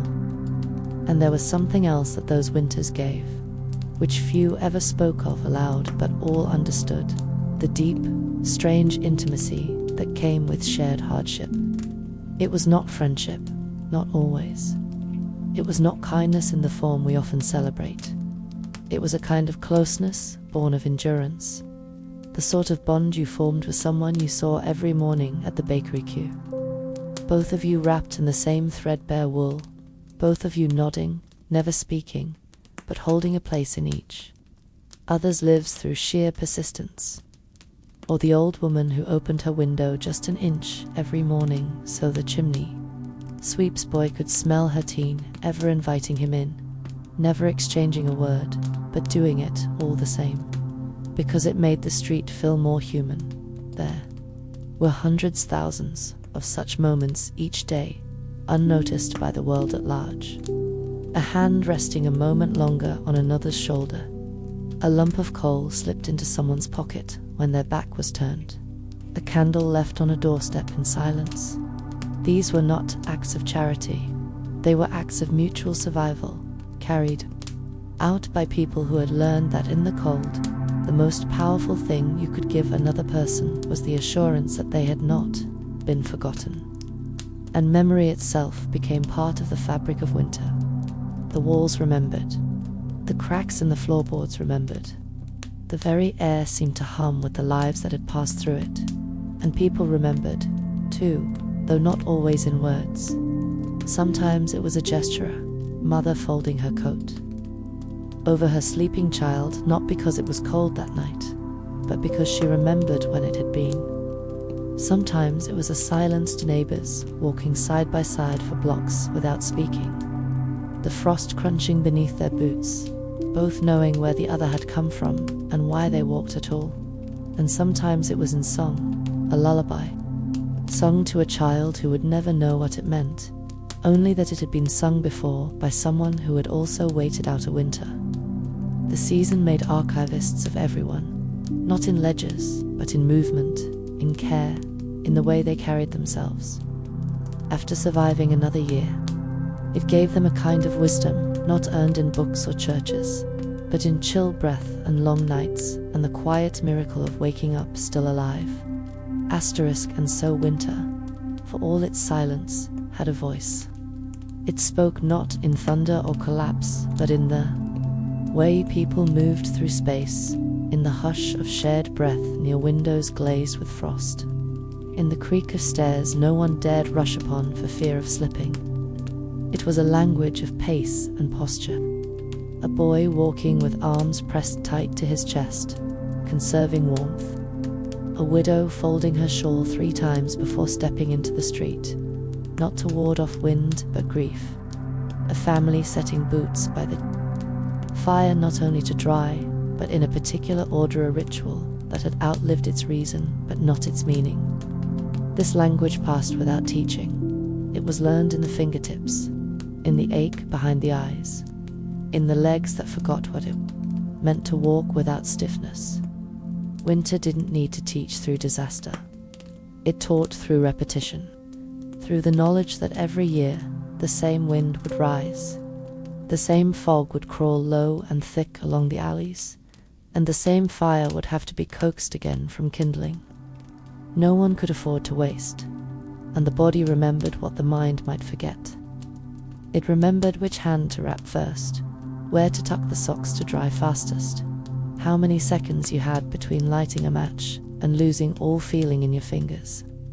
The spine learned how to hunch just enough to conserve heat without collapsing. The feet knew which cobblestones collected the ice. Even the breath learned to shorten itself, trained by years of fog and frost and coal smoke. This bodily knowledge was not dramatic. It was quiet, unshakable, and often invisible to anyone who hadn't earned it themselves. But it was there, embedded in every person who had made it through more than one season, who had slept beside embers and risen with breath already visible. These were not survivors in the heroic sense. They were survivors in the truest sense. They did not win against the cold. They lived with it, and in doing so, they wove winter into the very fabric of who they were. Asterisk. And as the winters accumulated, as years passed and the skyline changed and the soot layered deeper upon every wall, winter itself became part of the city's identity, woven not into its official records or statues, but into its posture, its gestures, its pauses. It was present in the hesitation before opening a door, in the breath held for a second longer, while looking out a window in November, in the way people said, "Take care," as though they meant stay alive. These things were not spoken about often because they didn't need to be. The cold had already spoken. It had shaped everything: the layout of rooms, the rhythm of walking, the placement of markets and firewood and newsboys at certain corners, because someone once realized those were the warmest spots. The city didn't forget these lessons. It just absorbed them so fully that they became habit, and the people moved through them as if through muscle memory, repeating inherited patterns of survival in the same way they repeated hymns or addresses or family names. And there were those who carried the stories, those who had seen the worst of it and lived to tell someone younger how the river froze, or how the fog once took 2 whole days to lift. These elders were not always old in years, but old in winter. You could see it in their hands, in the way they touched windows or kettles or sleeves. They had learned not just how to survive the cold, but how to read it, how to smell it in the bricks, how to hear it in the wind through chimneys, how to see it in the way a cat curled tighter than usual. They passed this knowledge along without ceremony. They taught children how to lace their boots to trap heat, how to keep your back to a wall if caught in a wind tunnel, how to judge whether the frost would hold through the next morning. These were things no school offered, but every child of London learned, not because it was glamorous or grand, but because it was necessary. And in this necessity, there was a kind of beauty raw, hard, and enduring. And always, beneath it all, there was the city breathing, groaning, waiting. The city knew the weight of winter just as well as its people did. Its rooftops sagged with memory. Its stones held heat like secrets. Its alleys funneled wind like warnings. And in the echo of horse hooves on frozen cobbles, in the creak of gate hinges swollen with ice, in the slow glow of a pub window flickering through fog, you could feel it. Not despair, not resistance, but continuity. Winter came, and London bent not broke, but bent trapped itself tighter, lowered its voice, moved closer together.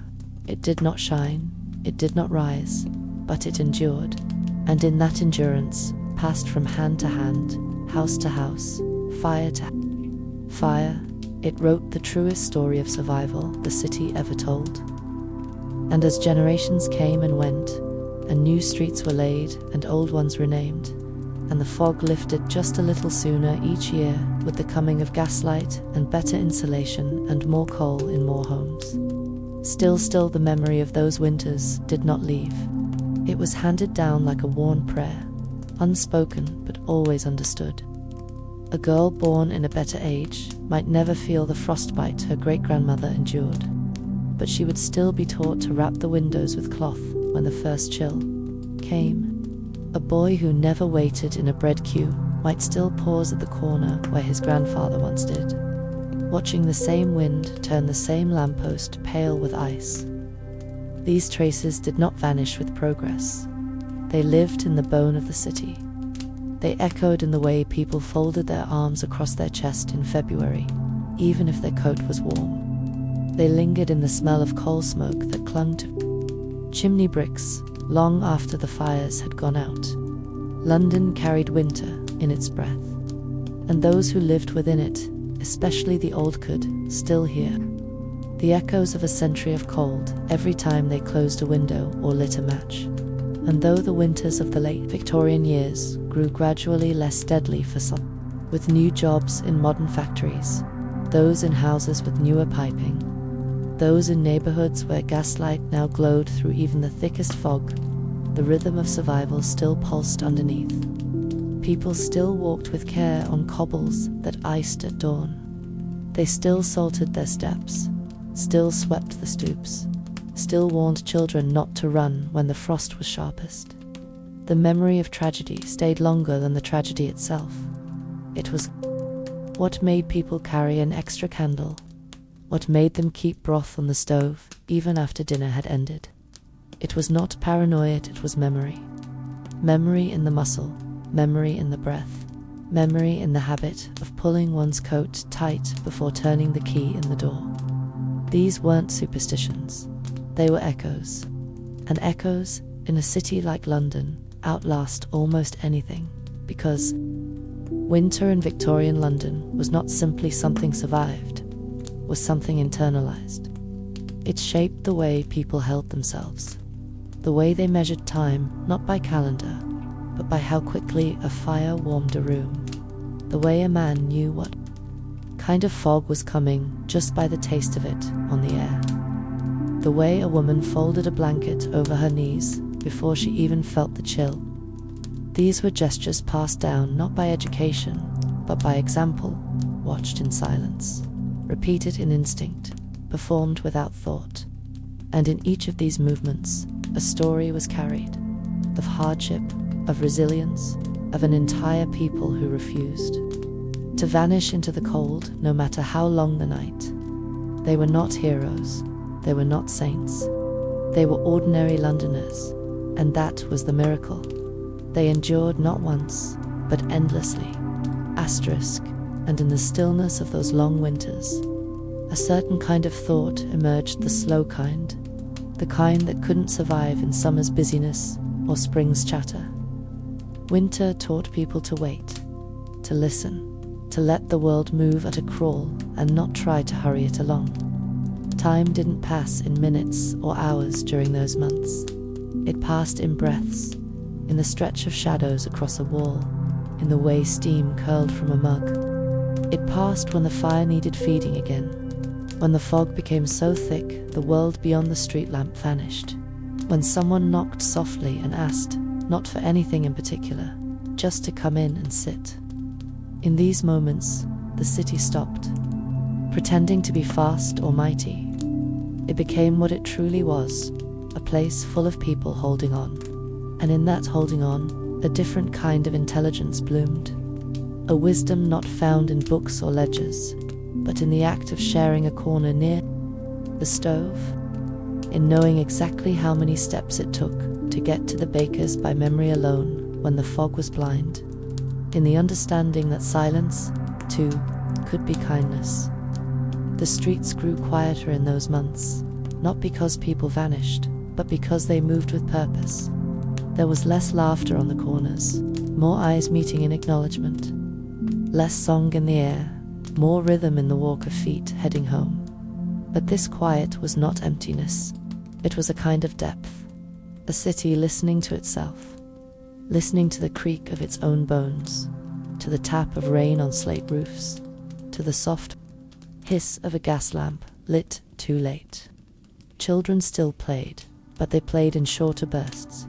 Their games were hurried between gusts of wind. Their joy, when it came, was sharper, made more vibrant by contrast. And adults, though tired, learned to find comfort in repetition. The feel of cloth warmed by a kettle, the familiarity of smoke rising in familiar patterns, the sound of soup stirred counterclockwise, just as it always had been. These repetitions were small acts of defiance. They said, the cold may have taken our heat, our ease, our strengths, but it has not taken our rhythm. Asterisk.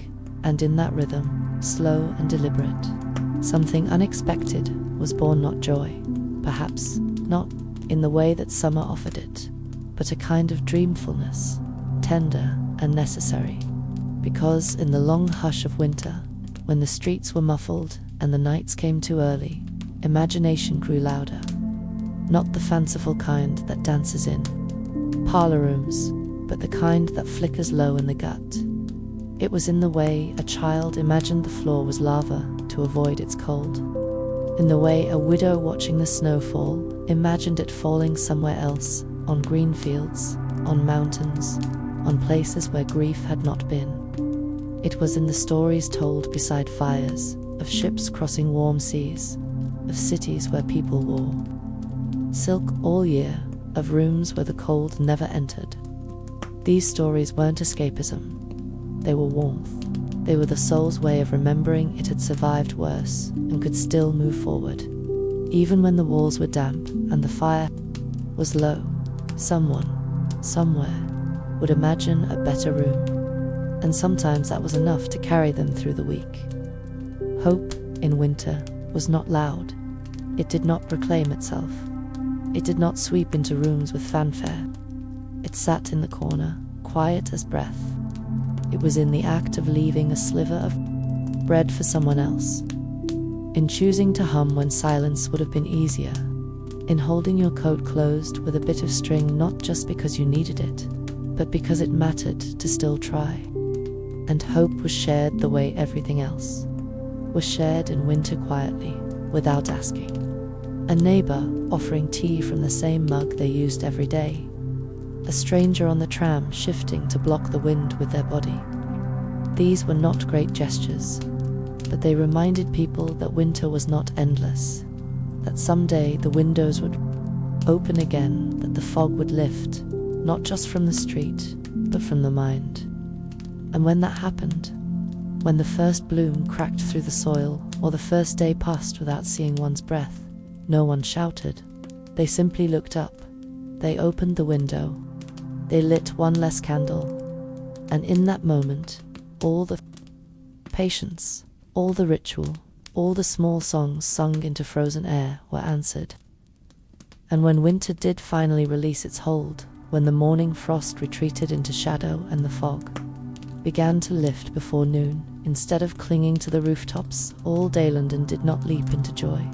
It stepped forward carefully, as one does after a long illness.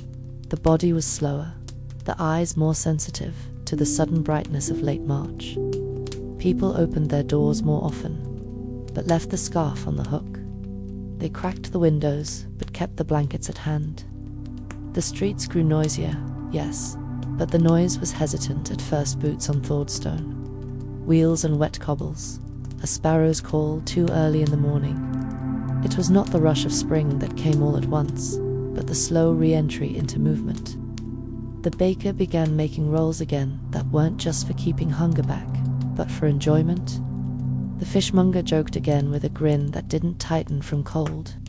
And children, now pale and long-shadowed from the dark months, found themselves blinking at sunlight, as if it were some forgotten relative returned. It was a thaw not just of weather, but of mood, of motion, of thought. People didn't speak much of the winter just past. They didn't need to. It had left its mark in the way they folded their hands, in the way they looked up before crossing the street, in how quickly they noticed whether someone was limping or coughing or absent from their usual post. In fact, it was the absences that spoke loudest. The door that never reopened, the chimney that never smoked again, the chair by the fire left unoccupied. These were the footprints left behind, not in snow, but in memory. And in acknowledging them, the survivors did not mourn aloud. They simply moved around those spaces with reverence. They picked up the broom or the tray or the newspaper and carried it forward. That was how grief was managed in London winters, not by collapsing beneath it, but by carrying on. And perhaps this too was a form of survival, the ability to move forward without forgetting, to greet the first day of sun without pretending the cold hadn't tried to take everything from you just weeks before. And so life resumed. Slowly, then faster. The city found its voice again. Louder now, with carts and boots and bells and laughter that came freely again, no longer reserved for moments of warm surprise. And yet, even in full bloom, London always remembered its winters. You could hear it in the way old men told stories at pubs, their voices low, pausing between sips. You could see it in the way a woman paused at the market before buying 2 loaves, one for her, and one for someone who might not have enough. You could feel it in the way people reached out, not dramatically, not boldly, but instinctively. They had known cold, and having known it, they did not wish it upon anyone, not even the stranger passing by with shoes too thin and shoulders too small. Because in a city that had lived through so many winters, mercy had become part of the architecture. And even in the full warmth of summer, when the streets baked beneath the sun and the river shone gold beneath the bridges, winter still sat quietly in the corners of London's mind. It lived in the way a kettle was always ready, even when no one needed tea. It lived in the way coal was never allowed to run too low, in the way blankets were folded and stacked in plain sight, not because they were needed now, but because they would be needed again. The habits built in winter did not vanish in the sun. They remained because they had become a part of the city's nervous system, reflexive, invisible, enduring. And though people smiled more in spring, they smiled as those who had earned it. Their laughter was not easy, not careless. It came from deep down, from beneath layers of memory and frost and patience. It was the laughter of those who had watched pipes burst and windows crack and breath fog the air for months on end, and still gotten up the next day to carry coal or slice bread or press a child's hand into a mitten. These were not people untouched by hardship. They were people tempered by it. And this temperament shaped the city in ways even the most careful historians often overlooked. It shaped how Londoners gathered close, quiet, efficient. It shaped how they spent time indoors, lingering near. Warmth, speaking in tones softened by the echo of past silences. It shaped how they dealt with sorrow, not with dramatic weeping, but with careful routine. A cup of tea made just so, a fire lit at the same hour every evening, a coat hung on a certain peg. These were not meaningless rituals. They were structures that held people together when everything else threatened to fall apart. And even in years when the winter was mild, these structures remained. They were not about cold anymore. They were about memory, about honoring those who hadn't made it through, about giving shape to the season so it could be lived with, not feared. Because winter, in the end, had taught the city something profound, that endurance is not the absence of suffering. It is the quiet continuation of movement despite it. It is washing the floor when your fingers ache. It is checking on your neighbor when you have nothing left yourself. It is wrapping your feet in the same newspaper used to insulate the windows, and then sitting down to eat what little you have without complaint. It is surviving in such a way that survival itself becomes a form of art, not grand, not gilded, but honest. And that art, practiced again and again, winter after winter, became London's secret strength. It was not seen from a distance. It was not praised by kings or carved in stone. But it was there in the kettle, in the breath, in the shared silence of cold rooms. It was there, always. Asterisk, and so winter became not only something that was lived through, but something that was built for. The buildings, though rough-edged and soot-stained, bore winter in their design. Fireplaces in every room, even if only one, was ever lit. Thick doors with heavy latches, not just for security, but to stop the cold from creeping in like a thief. The narrow halls that twisted through tenements didn't just save space, they trapped warmth. The walls were often damp, the floors uneven, but every draft had a story. Every boarded-up window had once been a shield. And when repairs were made, they weren't for comfort, they were for survival. A cracked window wasn't just a nuisance, it was an invitation for illness. A broken tile on a roof wasn't cosmetic, it meant water might seep in and freeze, and that freeze could splinter beams, ruin beds, silence homes. So people patched and braced and doubled the layers, not because they were careless, but because they had learned the cold waits. It finds the weakness. It tests what's been forgotten. It rewards those who remember. And it was that remembering that mattered most. Because even as coal prices shifted and technology advanced and coats grew thicker, the cold never truly changed. It still found the same joints, still numbed the same fingertips, still circled the same blocks. And so people prepared not only their homes, but their children. They passed down the smallest lessons: how to warm your hands without burning them, how to sleep in shifts if the fire was out, how to tell if someone was quiet from cold or something worse. These teachings weren't dramatic, they came while tying shoes, while folding socks, while standing quietly together on a step as frost settled across the railings. Don't breathe too deep when the fog's this thick. Rub your toes every few hours, even if you can't feel them. If the cat won't go out, stay in yourself. These weren't proverbs, they were tools. And each one had been earned by someone, somewhere, who hadn't had it in time. So the city taught. It taught without speaking, through its habits, its rhythms, its silences. It taught that endurance didn't come from strength, but from consistency. That a small warmth kept over time was more powerful than a blaze that burned fast and failed. It taught that watching out for others was not charity, but instinct. And perhaps most of all, it taught that winter would always return. That no matter how many fires you lit, or boots you bought, or laws you passed, the season would find its way back, and you had to be ready. Not with fear, but with memory, with ritual, with quiet courage folded into each evening.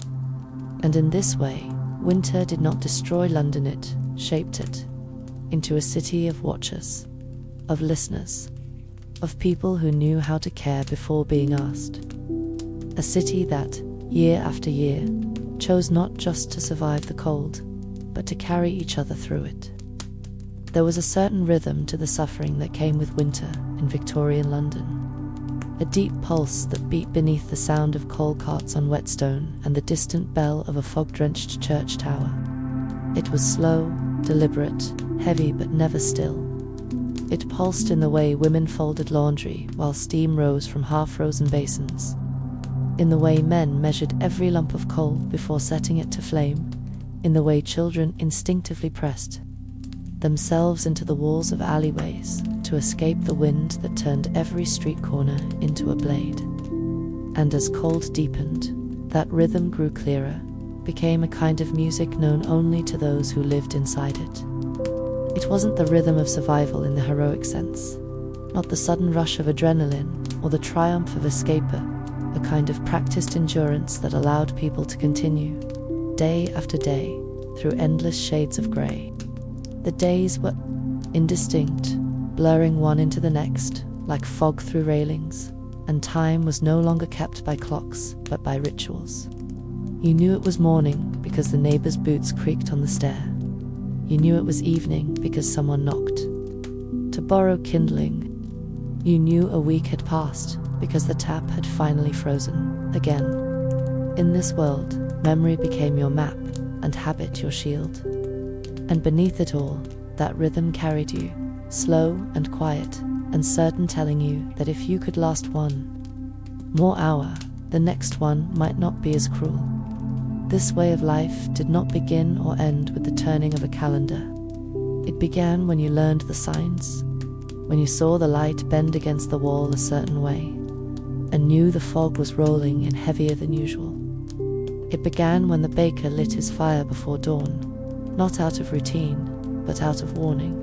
It began when the air no longer smelled only of horses and dust, but of something sharper, something dry and metallic and old. And it never truly ended, even when the first crocus broke through the soil, even when the birds returned to the sky. In louder numbers, winter never left you entirely. It changed your posture. It lived in the ache behind your knee, in the way you rationed food, even in times of plenty, in the way you touched a window before opening it, waiting for some echo of frost. And perhaps that was the greatest legacy of all, not the soot left on your walls, or the cracks in your floorboards, or the scars on your hands, but the way it shaped your mind. It taught you to look first, to listen carefully, to prepare for silence. It taught you to see value not in wealth or position, but in warmth of the hearth, of voice, of gesture. And so even when the city changed, when motorcars replaced horses, when electric light blurred the edges of darkness, there remained, deep within its people, this learned reverence for the simple fact of continuing. And if you asked them how, they had done it, how they had survived another season, another storm, another stretch of nights, so long they swallowed memory. They would not answer in words. They would show you. They would hand you a scarf they had kept from childhood, mended 20 times. They would make you tea from a kettle that had seen more winters than you. They would point to the corner of a room where an old chair sat and say, "That's where we kept the baby when the roof leaked." They would reach down and tap the tile that cracked from frost, never fixed. These were the museums of their memory, silent, unnoticed, private but truer than any record. They did not need to talk about hardship. They lived among its echoes. And in doing so, they carried a city through the season again and again, not with glory, but with grace. Asterisk, and if there was one thing that truly bound Londoners together through the long winters, not class, not language, not even faith, it was the quiet understanding that survival depended on attention. The cold was not simply a temperature, it was a presence, and like any presence, it needed to be watched, learned, respected. It crept, always, through the smallest spaces, under doors, along window panes, down chimney flues that hadn't been swept. And so the people became watchers. They learned to notice things most would overlook: the dampness of a wall, the weight of a breath, the angle of a door left ajar. They learned to read the city not as a fixed place, but as a shifting landscape of temperature and time. You could tell the hour by the color of the fog. You could tell who was ill by how high the blanket had been pulled up, even if they didn't say a word. You could tell who had eaten by the way they moved, whether they stood near the fire out of need or habit. This awareness wasn't taught, but it was learned by necessity. It was passed down through gestures, through silence. A mother handing her child a woolen hat without a word. A neighbor tucking a letter into the crack of a door, knowing the knock might wake someone finally sleeping after 3 cold nights. These acts were small, but they formed a citywide choreography, a dance of survival, invisible to the eye, but unmistakable to those who lived it. And within that dance, there were rhythms that had nothing to do with the turning of the clock. There was the rhythm of shared bread in the early morning when the bakery fire hadn't yet heated the ovens. The rhythm of the coalman's footsteps echoing down the same lane at the same hour for decades. The rhythm of the soup ladled in workhouse kitchens, steaming not because it was hot, but because it had been stirred by hands that remembered how easily a pot could burn when left too long in silence. And so time passed, not in moments, but in gestures. A window opened half an inch to let the frost answer. A pair of gloves laid out near a sickbed. A man waiting 10 seconds longer at a doorstep than custom required, just in case the door creaked open from the other side. These were not dramatic things, but they were the difference between a city collapsing in its cold and one that simply lowered its voice and held each other through it.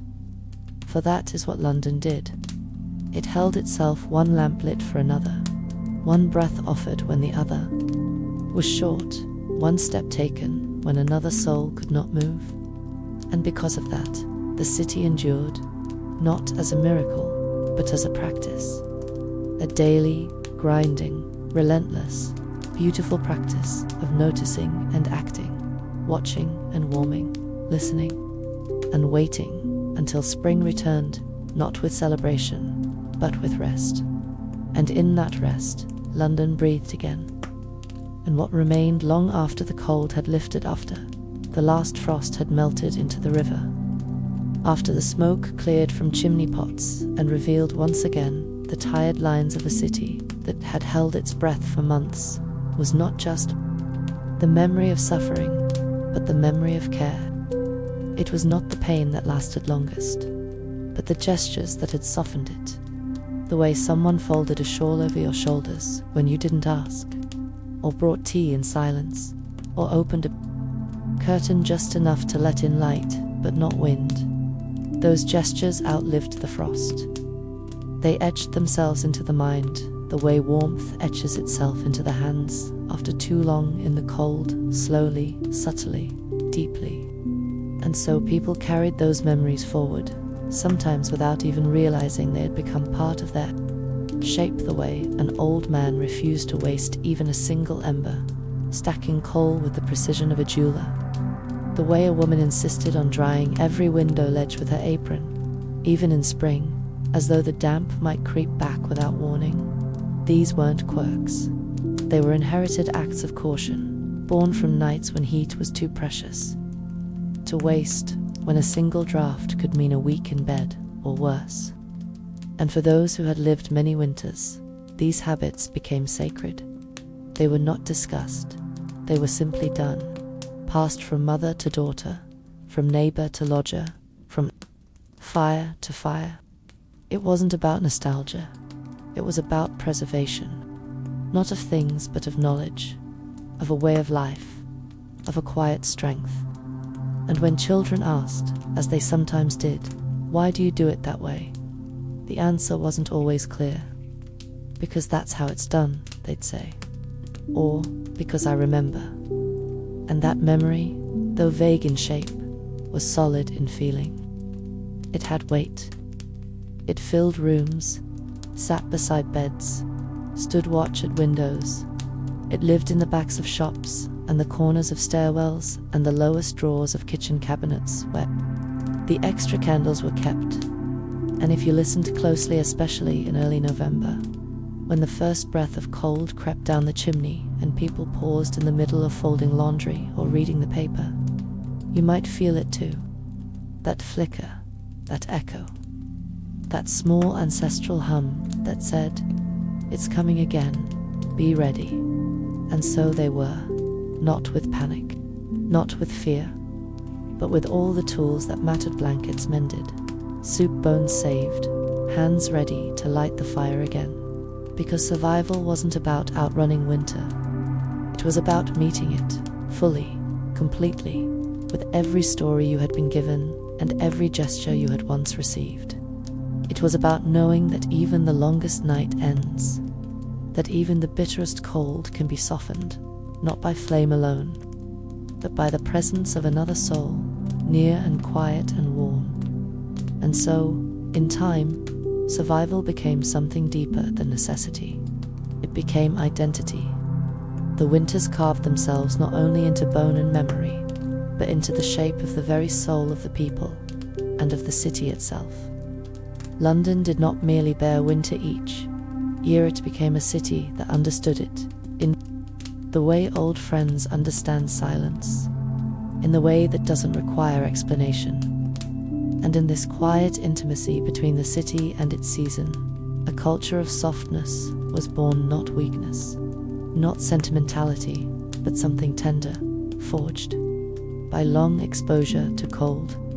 It was visible in the way people moved through space together, always calculating how to keep another from discomfort.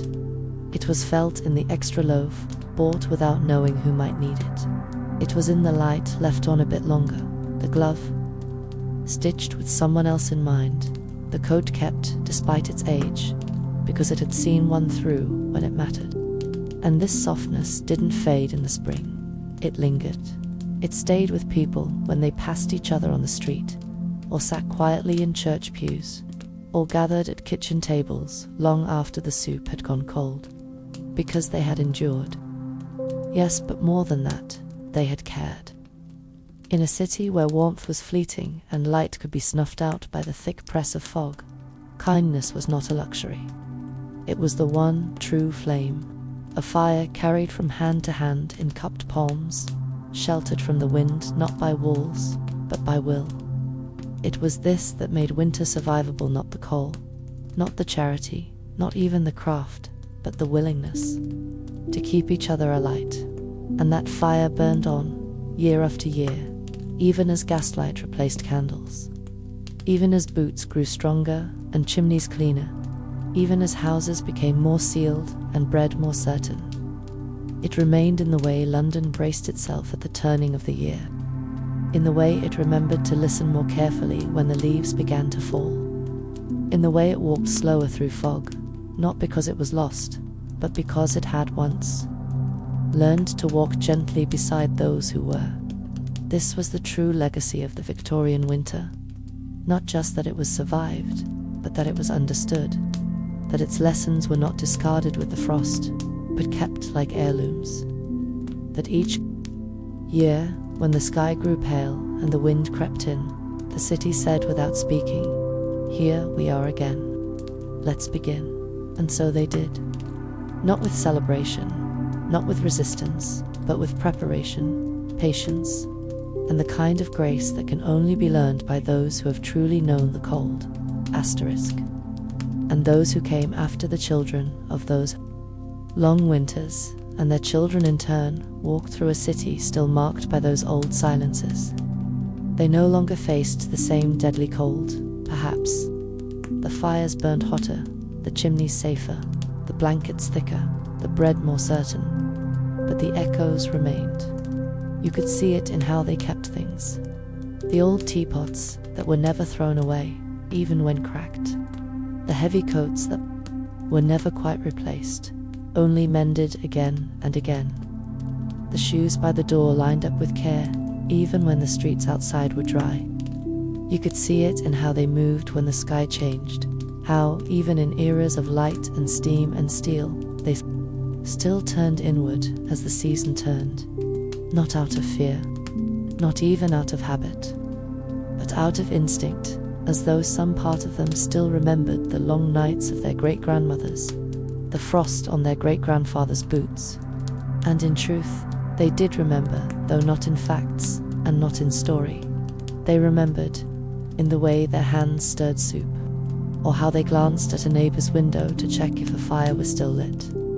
They remembered in the hush that fell over a room when the first fog of the year rolled in, and everyone grew still, just for a moment, listening for something that was no longer there.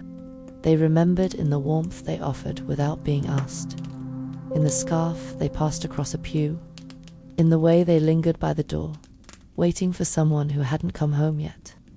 These were not the memories written in books or taught in schools. They were the kind passed from life to life, by breath, by gesture, by the shared understanding that to live in this city was to live with its winters. that even in the brightest years, the shadow of the cold lived under the eaves, and in the corners of each room, and far from resenting it, they carried it, because it made them careful, it made them generous. It reminded them that strength was not about being untouched by hardship, but about how you walked with others through it. It taught them that history is not just what happened, it's what people remember in their bones. And so they kept remembering. Every autumn, as the leaves fell in alleys that once echoed with the sound of coal carts and coughing and quiet hymns, they prepared again, not because they had to, but because someone once had. And in doing so, they honored every hand that had lit a fire in a freezing room, and every voice that had spoken warmth into the long, dark night. And even if the names of the dead were forgotten, even if their faces were lost to time, the city remembered them not in stone monuments, but in its posture, in its shadows, in its seams. The architecture of Victorian London, grim and grand, and heavy, held winter in every line. The buildings leaned into one another like old friends against the cold, forming canyons of wind and moments of shelter. The iron railings, rusted and worn, had once been gripped by gloved hands and bare ones alike, steadied by those who walked home late on ice-slicked streets. The steps that dipped in the middle were worn not by rain, but by repetition, by the tread of countless boots, belonging to people carrying firewood, carrying children, carrying grief. And the alleys, those narrow half-lit veins of the city, had once been the last refuge of those with no hearth to return to. The city had not forgotten this. You could see it in the way buildings curled inward toward their courtyards, in the way chimneys crowded the rooftops like sentinels, in the way shopfronts angled their windows not just for light, but to break the wind. These choices were not aesthetic. They were defensive. They were practical prayers built in brick and stone. And even when newer layers were added to the city train stations and telegraph wires and gaslight, stretching farther into the fog, the old foundations held firm, whispering of the time when everything had depended on how well a room held heat, how tightly a door could be sealed, how close a neighbor might be willing to stand. And just as the streets remembered, so too did the language. The way people spoke about the weather was not small talk, it was ritual, acknowledgement, reverence. It's setting in, they'd say, and everyone would know what that meant. Sharp this morning, someone else would mutter, and no. One needed to ask if the children had been bundled up. These phrases were codes passed between generations. Reminders that winter was never just about cold, was about what the cold brought out of you, what it demanded, what it revealed.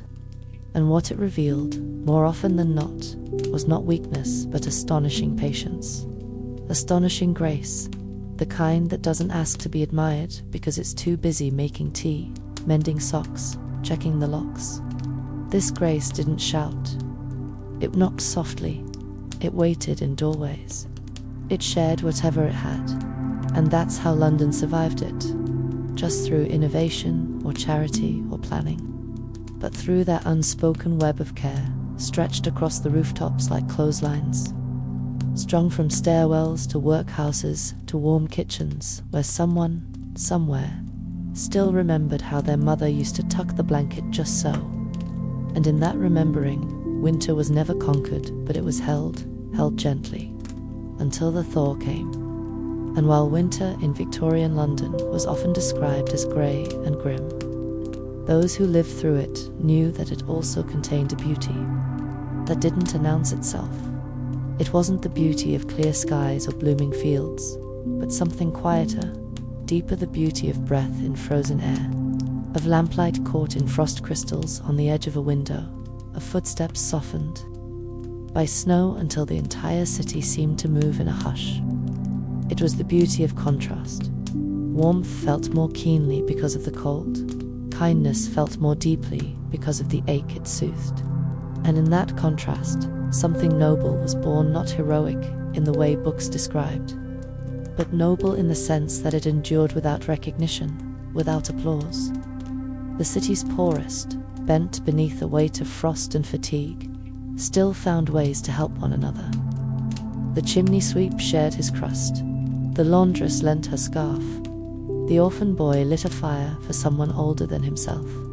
These were not acts that changed history, but they preserved it. They formed the hidden thread that kept London from unraveling each year. And even now, even in a world transformed by electricity and insulation and central heating, that thread can still be felt. It lives in the way Londoners still pause when the fog returns, in the way strangers still nod to one another in the rain, in the instinct to offer a hand, to open a door, to say, "You go first, love," in a voice softened by something old and half-remembered, because that instinct didn't come from nowhere. It came from centuries of winters, when survival meant more than keeping warm. It meant being seen, being held in someone's memory, being worth the trouble of a knock at the door. And the city, in turn, remembered its people, not with statues or parades, but with the way its bricks hold heat just a little longer on the south side, the way its streets curve to block the wind, the way its neighborhoods grew tighter, closer, warmer with every hard season. These weren't design choices. They were survival decisions. They were love, written in soot and stone and silence. And if you walk those same streets today, you can still feel it, the echo of footsteps made cautious by ice, the whisper of someone closing the curtains to save the warmth, the invisible trail left behind by those who had nothing but gave anyway. That's how winter was survived, not by brilliance or invention, but by memory, gesture, and the thousand soft choices that, together, made it possible to face another morning.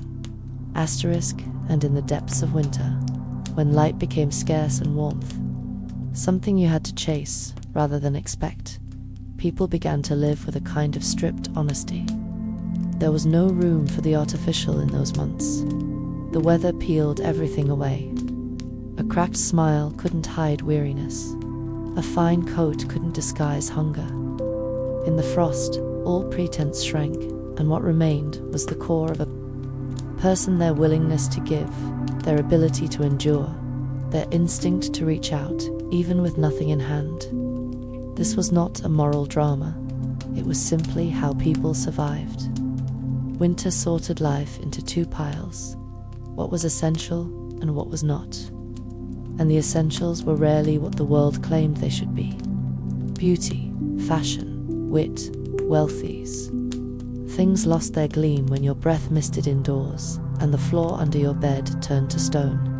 What mattered then was a bowl of something hot, a door that latched, human voice in the room, and perhaps, above all, a little silence that didn't feel empty but safe. The kind of silence shared between two people who had nothing left to prove. In that way, winter shaped not just the body, but the soul. It taught people how to live, with less without becoming less. How to find meaning not in the things they lacked, but in how they treated others when they lacked them. And this stripped down kind of dignity became, strangely, a comfort of its own. Because when everything else was cold and shifting, it reminded people who they were.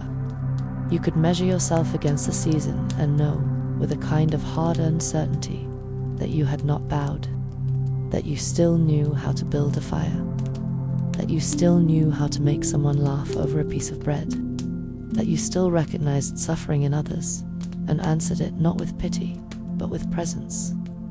Winter, in this sense, was a mirror, yes, but honest. It showed people the outlines of their truest selves. And when spring finally returned, it left behind not just scars, but the deep satisfaction of having looked into that mirror and come through on the other side. Tired, thinner, quieter but intact, and maybe even kinder. And perhaps the greatest secret of survival in those long, Victorian winters was that no one truly survived alone. Not because they didn't try, not because they weren't capable, but because winter itself had a way of making solitude unbearable.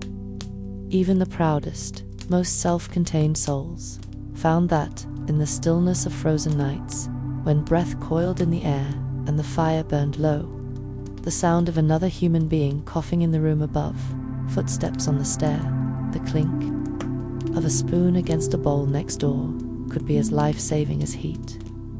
Entire neighborhoods became, by necessity, reluctant families. Doors remained unlocked, not out of trust, but out of shared desperation. Coal scuttles were sometimes left on porches, with nothing in them but hope. A candle lit in a window might be a signal to come in. People developed quiet systems knocks, glances, coins wrapped in paper, bread tucked into coat pockets when no one was looking. It was a city built on codes. Not formal laws, but informal ethics. If someone had once helped you carry a pail through the snow, you helped them patch their roof when the ice came. If the boy who ran errands slipped and broke his leg, every woman on the street made broth until he could stand again. These acts didn't make the newspapers, but they made the difference between endurance and collapse. And it wasn't just generosity, it was survival logic. Everyone knew that if you helped someone else survive their worst hour, they might be there during yours.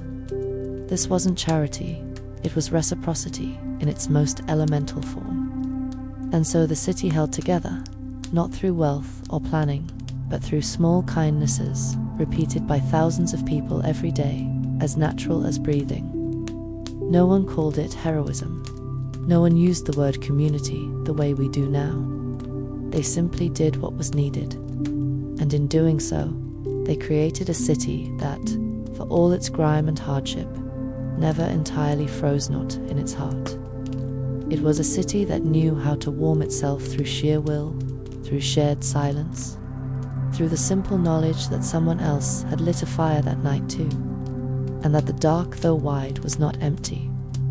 And when the nights were longest, when the frost crawled across the inside of the glass and the fog pressed so thick against the window panes that it felt like the world beyond had simply stopped, people turned inward, not just into their homes, but into their thoughts. Winter became a kind of inner season, not merely something to be endured physically, but something to be navigated emotionally, spiritually, soulfully. For many, especially those with little or no family, the cold stripped life to its essence, and what remained had to be enough. A few possessions, a routine, a memory. But in that simplicity, people often found something rare, the chance to sit quietly with themselves. The quiet of winter, its stillness, its suspended time allowed people to remember, to reflect, to mourn. The fire, if there was one, became not just a heat source, but a kind of shrine, a flickering place where thoughts could gather and settle. The crackle of coal, the shifting glow, the dance of shadow and light on soot-stained walls, these small, hypnotic things allowed a person to drift without completely letting go. They reminded you that even in a world where breath turned mist and fingers went numb from sewing or scrubbing or sweeping, something inside you could still flicker, could still hold its glow. In those long hours, people composed letters they never sent. They reread old ones until the creases grew soft and the ink began to blur. They whispered stories to sleeping children, not because the children would remember, but because speaking the words aloud helped the speaker survive them. They stared into the fire and spoke to the dead. They stitched memories into cloth. They listened to the ticking of the clock as though it were the heartbeat of the house. And all the while, outside, the world kept freezing and unfreezing, freezing and unfreezing, a slow rhythm that demanded respect but not panic. This slowness, forced upon them, became its own form of care. It gave space for grief that had been rushed during harvest, for love that had been set aside in summer's noise, for forgiveness that had waited too long. And so winter, though harsh, became sacred in its own way. It gave people time, not time in abundance, but time sharpened by its very limits. a kind of clean, white emptiness where thoughts could land. And in that space, people dreamed not extravagantly, but honestly, of warmth, of reunion, of the quiet joy of hearing someone knock at the door and knowing, simply, that they had come. And when spring did arrive, when snowmelt ran down the cracks in the bricks and the sky softened at the edges, many carried winter with them. Not as a burden, but as a reminder of what had been revealed in the cold, that they were more resilient than they'd known, that silence could be shelter, and that even in the absence of ease, a kind of peace had been possible. And slowly, over years and decades, what had once been instinct hardened into culture. The practices of winter, the quiet watching, the patient repetition, the shared hush of suffering became the foundation upon which an entire way of life was built. London was not just a city that endured winter. It was a city that had been instructed by it. Everything from the way people paused before crossing thresholds to the way they folded their coats bore the influence of having once lived at the mercy of a cold that did not negotiate. This experience, generational and silent, shaped more than just behavior, it shaped values. You learned early not to waste, not because it was frugal, but because it was sacred. You learned not to interrupt, because silence might be someone else's only rest. You learned to carry stories forward in murmurs and glances, in recipes and superstitions, because history didn't live in books, it lived in cellars, in the slow turn of soup, in the way someone lit a candle with a cupped hand. Winter had taught people to treasure what stayed warm the longest. Not just fires, but loyalty. Not just blankets, but memory. And because of that, even joy took on a different tone. It wasn't loud. It didn't burst into rooms. It arrived, like a friend coming through the snow, shaking off the cold and hanging up its coat before sitting quietly beside you. It was measured. It was grateful. It made no demands. And in that way, joy lasted longer because it had been earned and because it was shared. No one hoarded joy in winter. To hoard it was to watch it die. You passed it around like a pot of tea too strong to drink alone. And so a kind of spiritual architecture emerged across the city, invisible but steady, built not with bricks, but with customs. Built not by design, but by repetition. A glance to the sky before leaving the house, a hand at the small of the back to steady someone on icy steps, a loaf left behind, a name remembered. These things built the city as surely as any bridge or road. They were the architecture of survival, and they held everything together when the frost tried to crack it apart. And though time moved forward, though electric light came, and new coats and better roofs, London never forgot its blueprint. The old rhythm still pulsed beneath the new one. The city still braced when the wind changed. It still lowered its voice when the nights grew long. It still remembered how to be a place where people lasted through things together. And as the years continued their slow, inevitable turn, and the city grew heavier with stone and smoke and stories, something remarkable happens, something that would never be recorded in official accounts or timelines, but would live in the movements of everyday people long after the worst winters had passed. A kind of unspoken map was drawn, not on paper, but in action. It was passed down through gesture, etched into routine, memorized in moments so ordinary they often went unnoticed. This was how survival became inheritance, not through instruction, but through proximity. A daughter watched her mother place a candle on the windowsill when fog came rolling down the lane, not because it needed to be done, but because it had always been done, and someone might need to find their way. A boy noticed how his father kept his coat near the door, how he tapped the pipe 3 times before leaving, how he always paused, always listened before stepping into the night. These repetitions built an archive of care, not of facts, but a feeling of what it meant to endure with dignity. There were no ceremonies around these things, no declarations. But in the act of folding a blanket the same way each night, of placing bread where a hungry stranger might find it, of opening the door without asking who knocked, people practiced a kind of grace too humble to name. It was through these acts that a city as vast and grimed and endlessly groaning as Victorian London became something more than just buildings and bridges and bodies passing through fog. It became a place with memory, a place that remembered not just the grand events, but the quiet ones, the hand that reached out in the dark, the breath shared beneath a thin roof, the fire kept alive for someone not yet home. These were the landmarks that mattered, not found on maps, but in the soul, and they remained, even when chimneys grew cold and horse hooves were replaced by wheels, even when the old alleyways were paved over and gaslights extinguished for good. The city still remembered. You could see it in the kindness of strangers who stepped aside, in narrow doorways, in the way people offered each other warmth without words, in the rhythm of footsteps on cobblestones still softened by old habits. In these things, winter still lived in it as fear, but as wisdom. And so the past didn't fade. It simply walked beside the present, quietly, like a companion carrying a lantern through the long night. Never rushing, never leaving, just staying close just in case.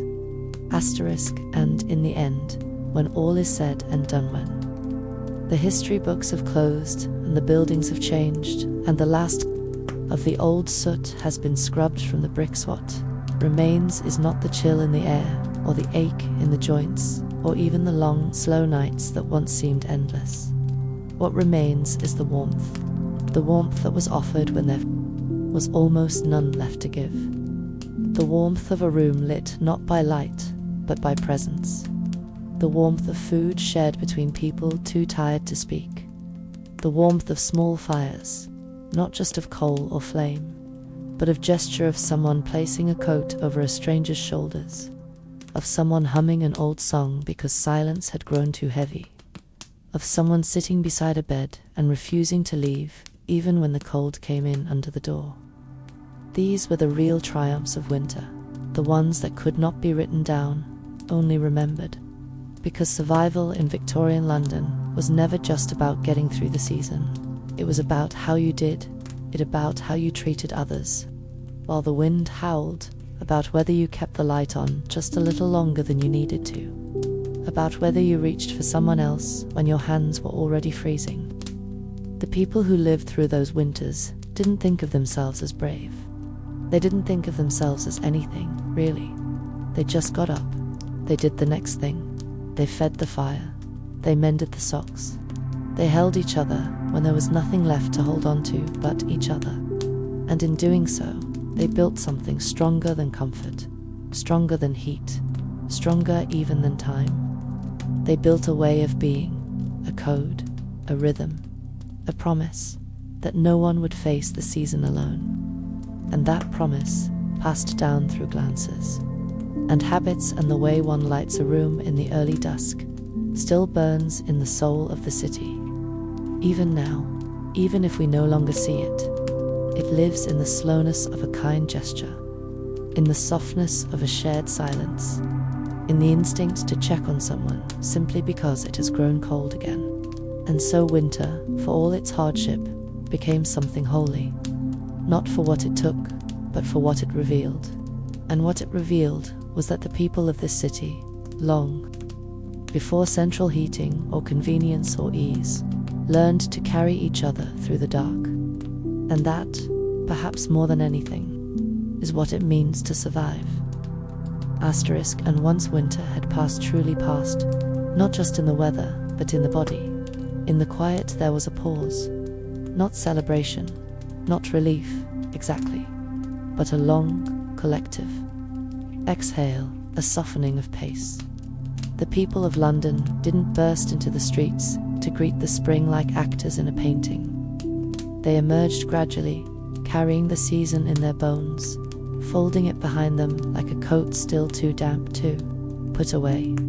You could see it in the way they looked at the sky, in the way their hands lingered over the stove, even when they no longer needed to, in the way they measured silence, not as emptiness, but as proof that they had made it through. There were no monuments built for those who had endured, no plaques on the doorsteps of those who died without anyone to name them, but the city remembered them in its posture, in the hush between bells, in the slight unconscious generosity that shaped the language of everyday life. A woman pouring one extra cup of tea, a man lingering a second longer to hold a door. These weren't rituals anymore. They were muscle memory, grown out of centuries of shared cold, and in the telling of their stories, not in books, but in kitchens, over washing lines, in the lull between shifts, something beautiful unfolded. Not the kind of history that seeks kings and wars and movements, but the kind that says, once there was a girl who shared a crust of bread. Once there was a neighbor who knocked every morning just to hear the sound of life. Once there was a man who gave away his coat and never spoke of it again. These were the legends of winter, soft as breath, steady as time. They were told not because they were extraordinary, but because they weren't. Because they were what people did. And in that doing, they left behind a kind of warmth, stronger than any fire. A warmth made of memory, of gesture, of love offered without ceremony. And it's this warmth that still flickers beneath the stones of London when the fog returns, when the wind sharpens, when the nights stretch long. Not just a warmth of body, but of spirit. The kind that says, yes, it is cold again. Yes, it is dark. But we have been here before, and we remember how to carry one another home. And in the quiet afterward, in that hush that comes when hardship has moved on, but its echo still lingers, there was space to remember not only those who had endured, but those who had not. For not everyone survived the winters. There were many whose names were never recorded, whose hands grew still in alleyways or under church steps, whose breath left them silently in the night, while others slept beside them. And though history may not hold their names, the city did. The city held them in the way its people acted, the way they moved, the way they left doors cracked open just enough for a stranger to knock. It held them in the extra loaf baked each Friday, just in case. It held them in the ragged scarf passed down to many generations to remember its original owner. In this way, no one was truly forgotten. Their lives were absorbed into custom, their stories folded into the blanket of care that covered the city year after year. Even now, one could walk past the narrow windows of a tenement and see a candle flickering at dusk, not because it was needed for light, but because it had once meant safety, once meant welcome. One could stand in the old courtyards and feel how the buildings leaned toward one another, sharing heat, sharing memory. The very layout of the city whispered of those long winters and the people who met them, not with fanfare, but with fortitude. There were no great statues carved for them, but their legacy was stronger than stone. It was stitched into aprons, into the creases of old letters, into recipes that began with "when the nights are coldest." It was spoken in the lullabies. Mothers still sang when windows rattled and the pipes groaned. And this legacy was not heavy. It did not burden those who carried it. It warmed them. It gave meaning to their daily rituals. It reminded them that they came from people who had survived not through might, but through care, through small acts of love repeated through generations until they became the city's second heartbeat. And so, when winter came aganas, it always did it, never came to a city unprepared. It came to a city that nodded quietly, that filled its shelves and checked its locks and lit its fires, not out of fear, but out of memory.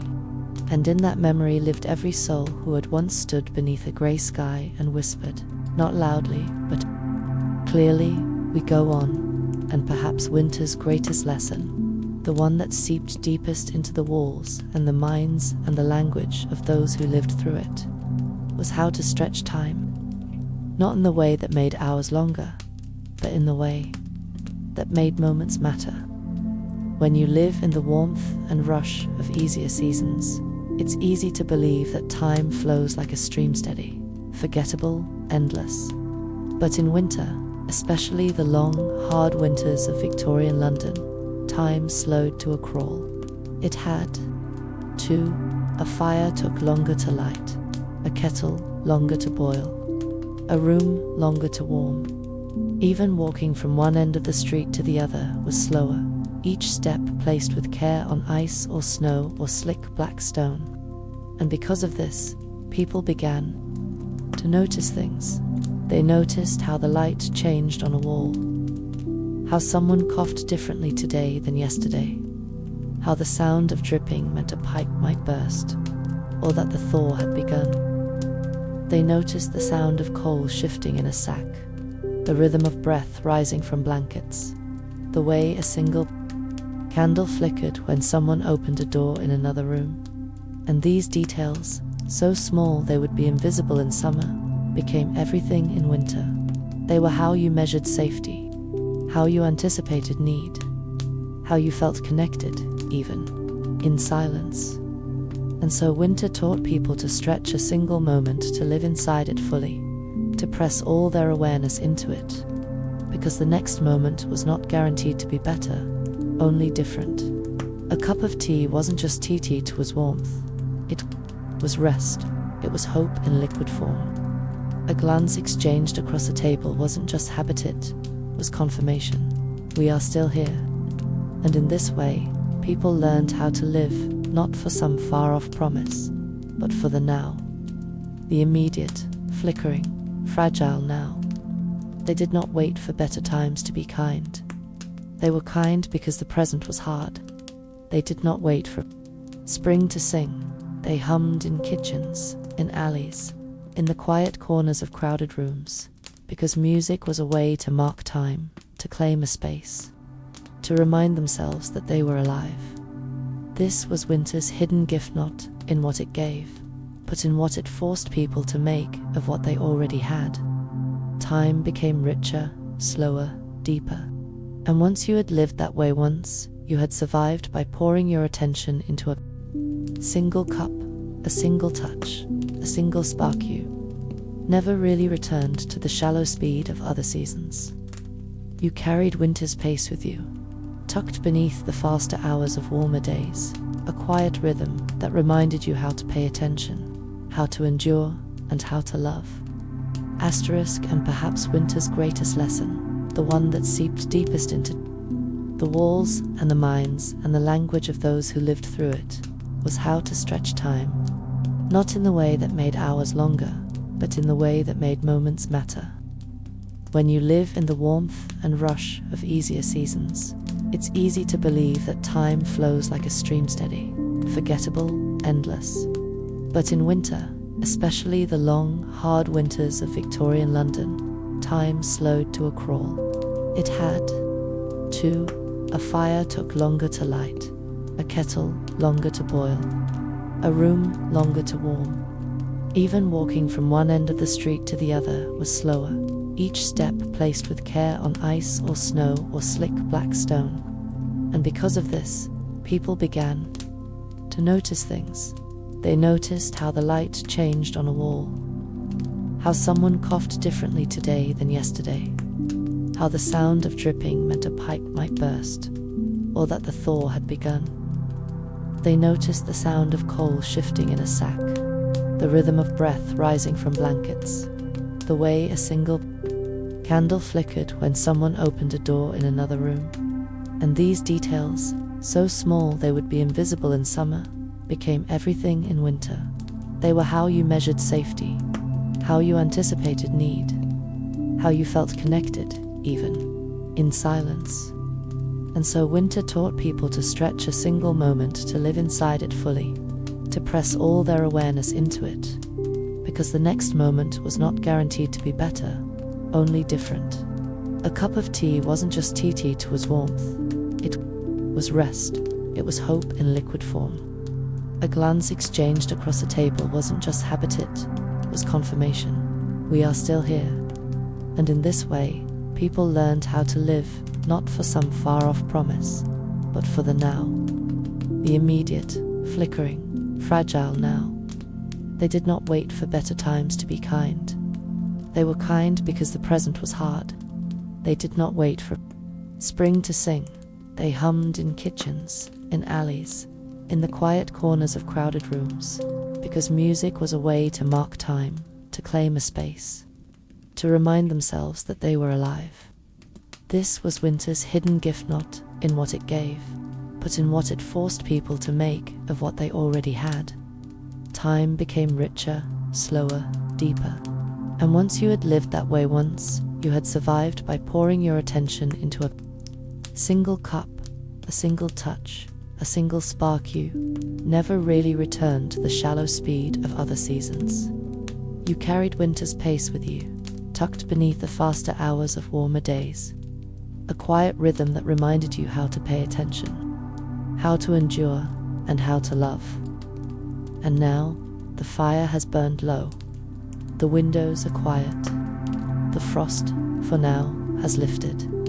We have wandered together through streets long vanished, listened to footsteps softened by snow, and watched as people who had so little still found ways to share what they could. We have stood beside them at the hearth, on the stair. Beneath the gas lamp's hand, we have seen not just how they endured, but how they loved. Not loudly, not easily, but fully. Victorian London was not kind in winter, but its people were. In the hush of frozen nights, in the glow of tea and tallow, in the slow unfolding of gesture and care, they built something stronger than shelter. They built memory. They built rhythm. They built a way of holding each other through the dark. And so, as we return now from that long, cold season, as the fog lifts and morning light begins to reach the rooftops, once more let us carry with us what they left behind. Not just the stories, but the silence. Not just the hardship, but the warmth found within it. Let us remember that survival is quiet, often invisible, and always shared. Close your eyes, let the echoes fade, and know that in the deepest winter, even the softest light still shines.